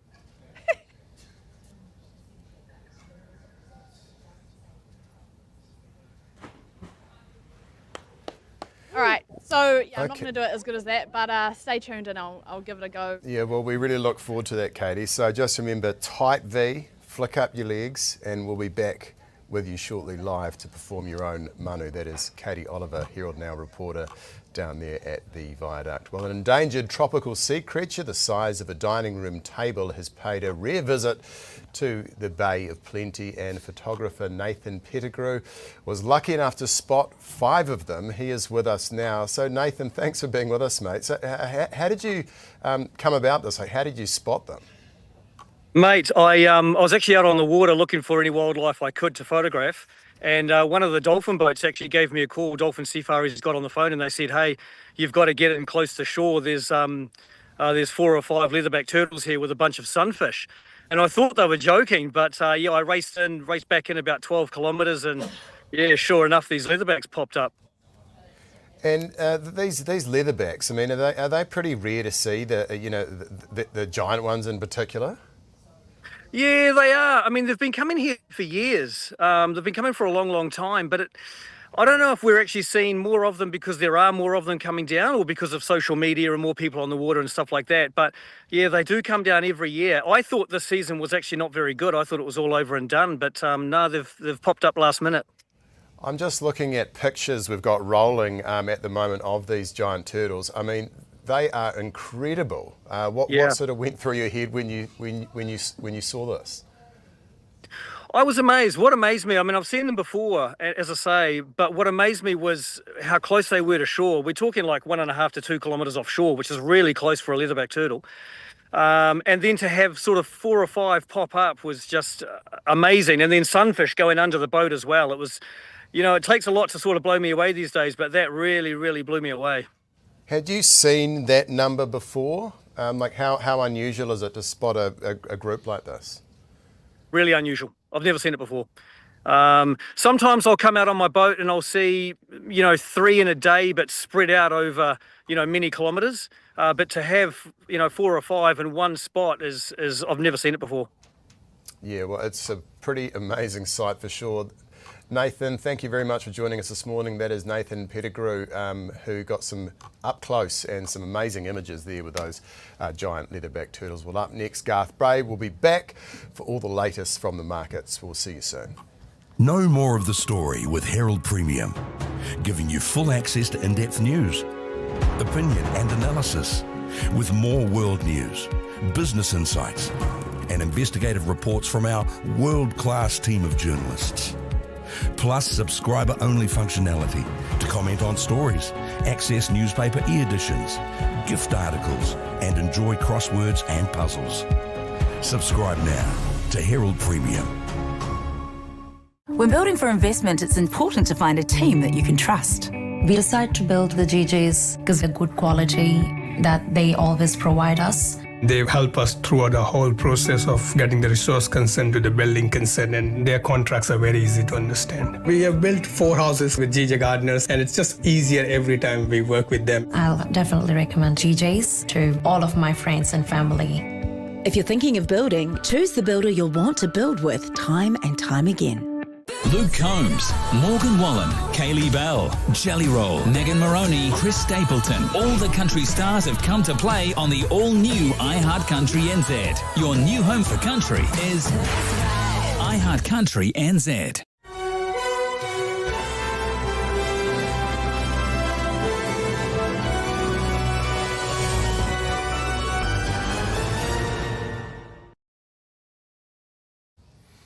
Good morning, I'm Michael Morrow. Great to have you with us. Well, it's time to talk business thanks to our partners Forsyth Bar. Earnings season wraps up today with 10 local companies reporting interim or full year results. Here with some headliners is Garth Bray, host of Herald Now Business. Thanks for being back here with us. So Garth, Port of Tauranga, how are they looking? Yeah, pretty good actually. Obviously a major sort of export and import port for New Zealand, but heavily export related because of the dairy, kiwi fruit and other kinds of things that sort of flow through that region. And look, they are reporting a pretty tidy profit, actually a beat on expectations. They're reporting a net profit after tax of 70 million for the half year, up 16.6%. I think expectations were about 68 million, so that's pretty solid. Might be pretty happy with that. And that was off the back of some increased container volumes, but looking at their operating revenue increase of about 8.5%, possibly their pricing has been able to sort of lift a little bit. They've had some constraints because they've been trying to develop the port area and that's been held up. So probably the growth is going to come from them charging more rather than being able to run more stuff through. But that's looking like it's a good story for them at the moment. And what about Vista Group? How are they performing? It's a company that basically provides a lot of cinema services, online, cloud-based, and technology that runs the box office for major US cinema chains as well as here. So their big exposure is to the US box office. And they have come in with a pretty strong total revenue up 163 million. They're back in profit with a 2.6 after-tax profit. And I guess they're saying, look, what we're just saying there is, worldwide box office is up 12%. Industry projects that, there's going to be a 14% increase in the US box office. You've got a few good movies coming. I'm looking out for Project Hail Mary, just personally. Next month. There's a lot of sequels after that. But that, and plus they've got quite an uptake. I think they're saying 35% lift in of total enterprise client sites. That's the businesses they do business with, picking up on their Vista Cloud platform, which is, anything tech-based, SaaS-based is pretty reasonable at the moment. And some other developments, what about Somerset? Big retirement home builder, obviously, and interest, I suppose, in how their debt's tracking there, but their underlying profit there, we've got a net profit under the IFRS thing, was 259.7 million, down 22% on the last year. I guess, it's a tough time trying to make a buck in retirement homes. With the property market being where it is, people aren't necessarily selling to get out into newer homes, but we'll sort of see what the market makes of that. And just an interesting little one as well, I popped up. They're not reporting on it for another month, but Hallenstein's Glassons have just done a little trading update. Obviously interesting to see what a big retailer does, and they're saying unaudited total group sales for the last 6 months, ended 1st of February, 275 million, 14% up on the prior period, so that's a lift, and they're picking quite a substantial 30% increase in their profit to around 39 million when they do report results. So I guess that's them saying, hey, we are selling clothes, which is against trend for what we're seeing in a lot of the spending stats. So yeah, absolutely. That is a very positive sign. Hallensteins and Glassons always seem to be doing Relatively well, hey? How's the G? Yeah. Hey, Garth Bray, host of Herald Now Business, thanks very much for bringing us the very latest on those stats. Well, up next, and you don't want to miss this, we'll be live at the Auckland Viaduct for reporter Katie Oliver's first ever Manu. We're back soon. Maximising productivity, what have you got? Well, if we switch to 2 degrees, with Flex for Business, we can instantly manage data usage, employee mobile plans, and cost centre reporting, saving us time and money. Cool. I'll get onto that then.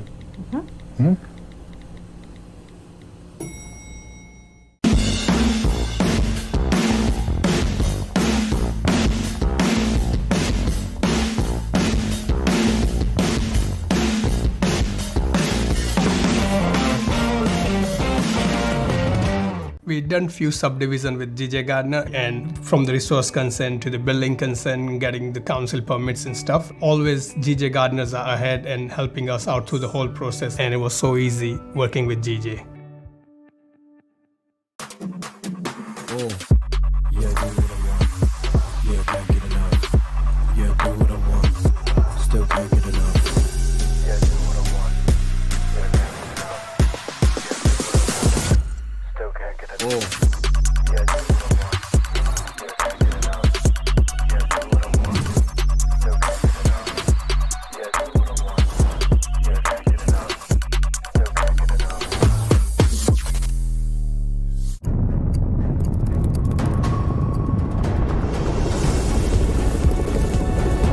Speaking to the acting Prime Minister, does he stand by all of it? You don't shout out like some bunch of clowns at university. My message to the unions is very clear.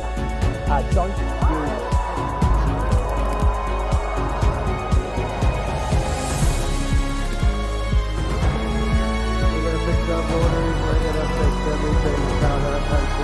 The New Zealand Herald, news worth knowing. Welcome back. Well, the boss of the World Economic Forum has quit after links to Epstein have been revealed. Birger Brender said he would step down as president and chief executive after more than 8 years leading the body best known for its annual meeting held each January in Switzerland's Davos. It comes as the forum launched an independent review after Brender admitted dining with Epstein on 3 occasions in 2018 and 2019. Recently published documents also showed texts and emails between the pair. Brender, who was previously the Norwegian foreign minister, claims he had been unaware of Epstein's crimes. In November, he denied having any contact with Epstein, but has since admitted to knowing him after their relationship came to light following the release of documents by the US Department of Justice. Well, the Cuban government says it will defend itself against attacks after killing 4 gunmen on a US-registered boat. Cuba's Coast Guard says it killed 4 people and wounded 6 others who were travelling in the US-registered speedboat just off the coast. According to the Cuban president, the incident was an attempted infiltration. And he said, quote, "Cuba will defend itself with determination and firmness against any terrorist and mercenary aggression." US Secretary of State Marco Rubio says they are looking into what happened. I'll need to get more fidelity and understanding from them once I get on the airplane about what exactly they're looking for. I don't know who has possession of the vessel, which is the first thing we would want to have. We obviously want to have access to these people if they are American citizens or U.S. residents. But I'm not going to speculate now because right now still a lot of the information that's out there is information that's been provided by the Cubans. We are going to verify that information independently. Right, that was Marco Rubio. We're going to go back to the viaduct now, a bit of a gear shift where our reporter Katie Oliver is about to pop a Manu for the very first time. Katie, if you can hear us at the moment, how are you feeling right now? I am absolutely kind of terrified, especially because I've got some champions up above me who's going to just show me how it's done. You guys show me how it's done first and I'll see how we go.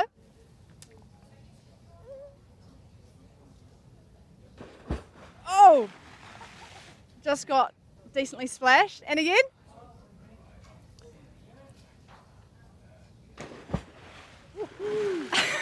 pretty impressive. All right, so I'm not going to make quite that splash, but I'm going to give it a go. Give me a second here. I'll just hand it to you, Scott. Now, what are the tips that you got for me while I get myself sorted?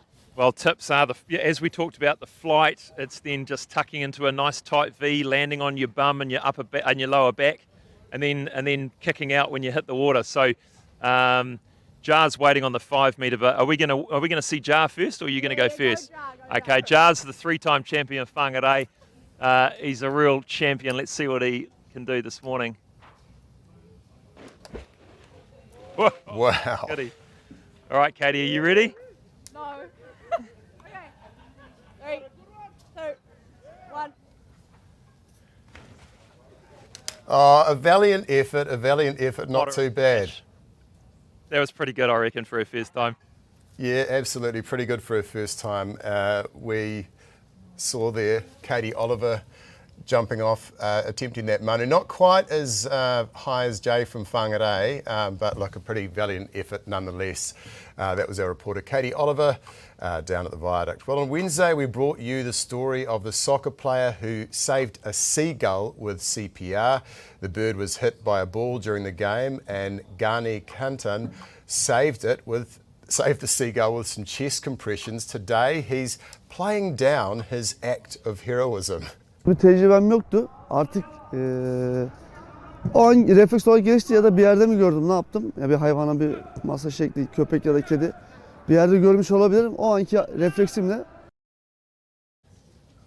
Okay, well, and that is it for today. We'll be back from 7 next week for more news, nzherald.co.nz. A quick thanks to our partners, Forsyth Bar, Barkers, Max, GJ Gardner from the team at Ryan Bridge today. Thank you very much for joining us. We'll see you soon.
Now News, powered by News Talk ZB. The Aviation Industry Association's backing Air New Zealand, agreeing external factors are largely to blame for the airline's poor financial results. The airlines announced a first-half loss before taxation of $59 million.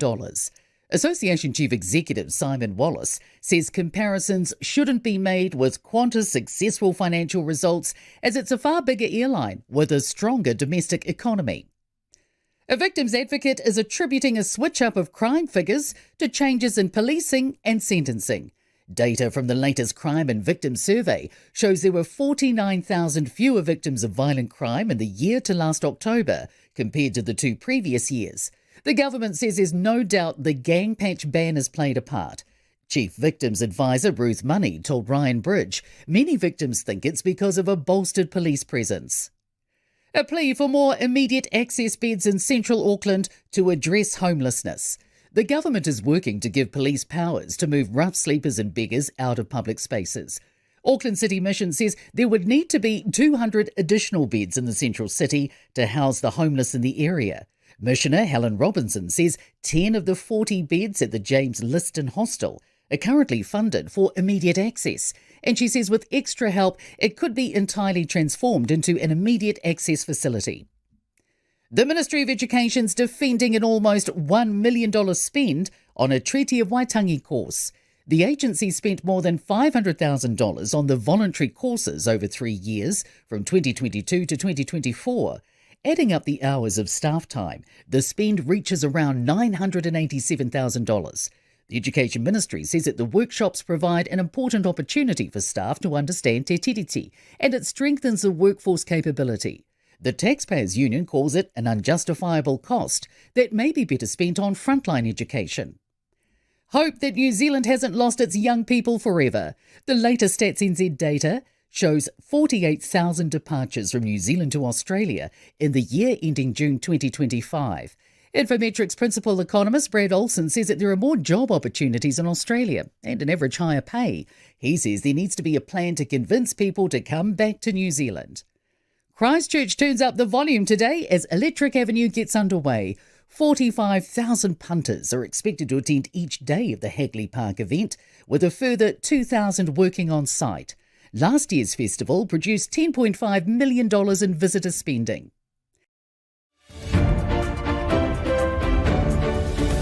Herald Now Sport, brought to you by Gold Sport. The Tall Blacks have earned a first win in the second window of basketball's World Cup qualifiers, beating the Philippines 69-66 in Manila.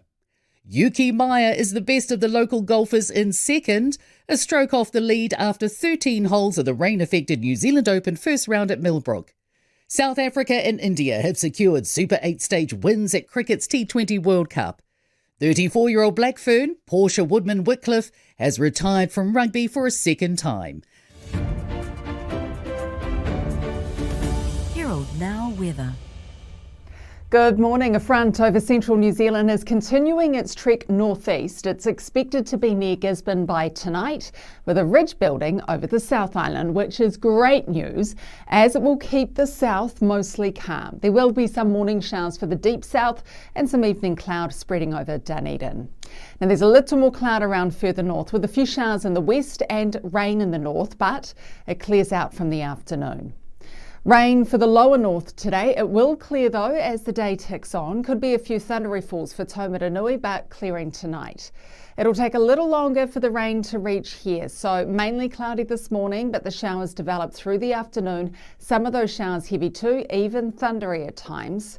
And not too bad for the upper north. The further north, the more cloud. There will be showers, most of them later today, and possibly heavy for the far north. There are more gang members than cops on the beat in New Zealand. Latest figures show there are 10,475 police versus 10,478 gang members. This comes despite the September 2024 gang patch ban and the government's promise to put 500 extra cops on the street, a figure that they are yet to reach. So Black Power Life member Dennis O'Reilly is with me now. So first up, Dennis, what do you make of these figures showing gang membership outstrips police in New Zealand at the moment?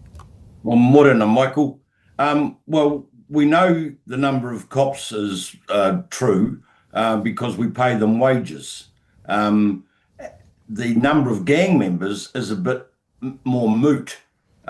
What I witness is stasis, pretty much just the same number.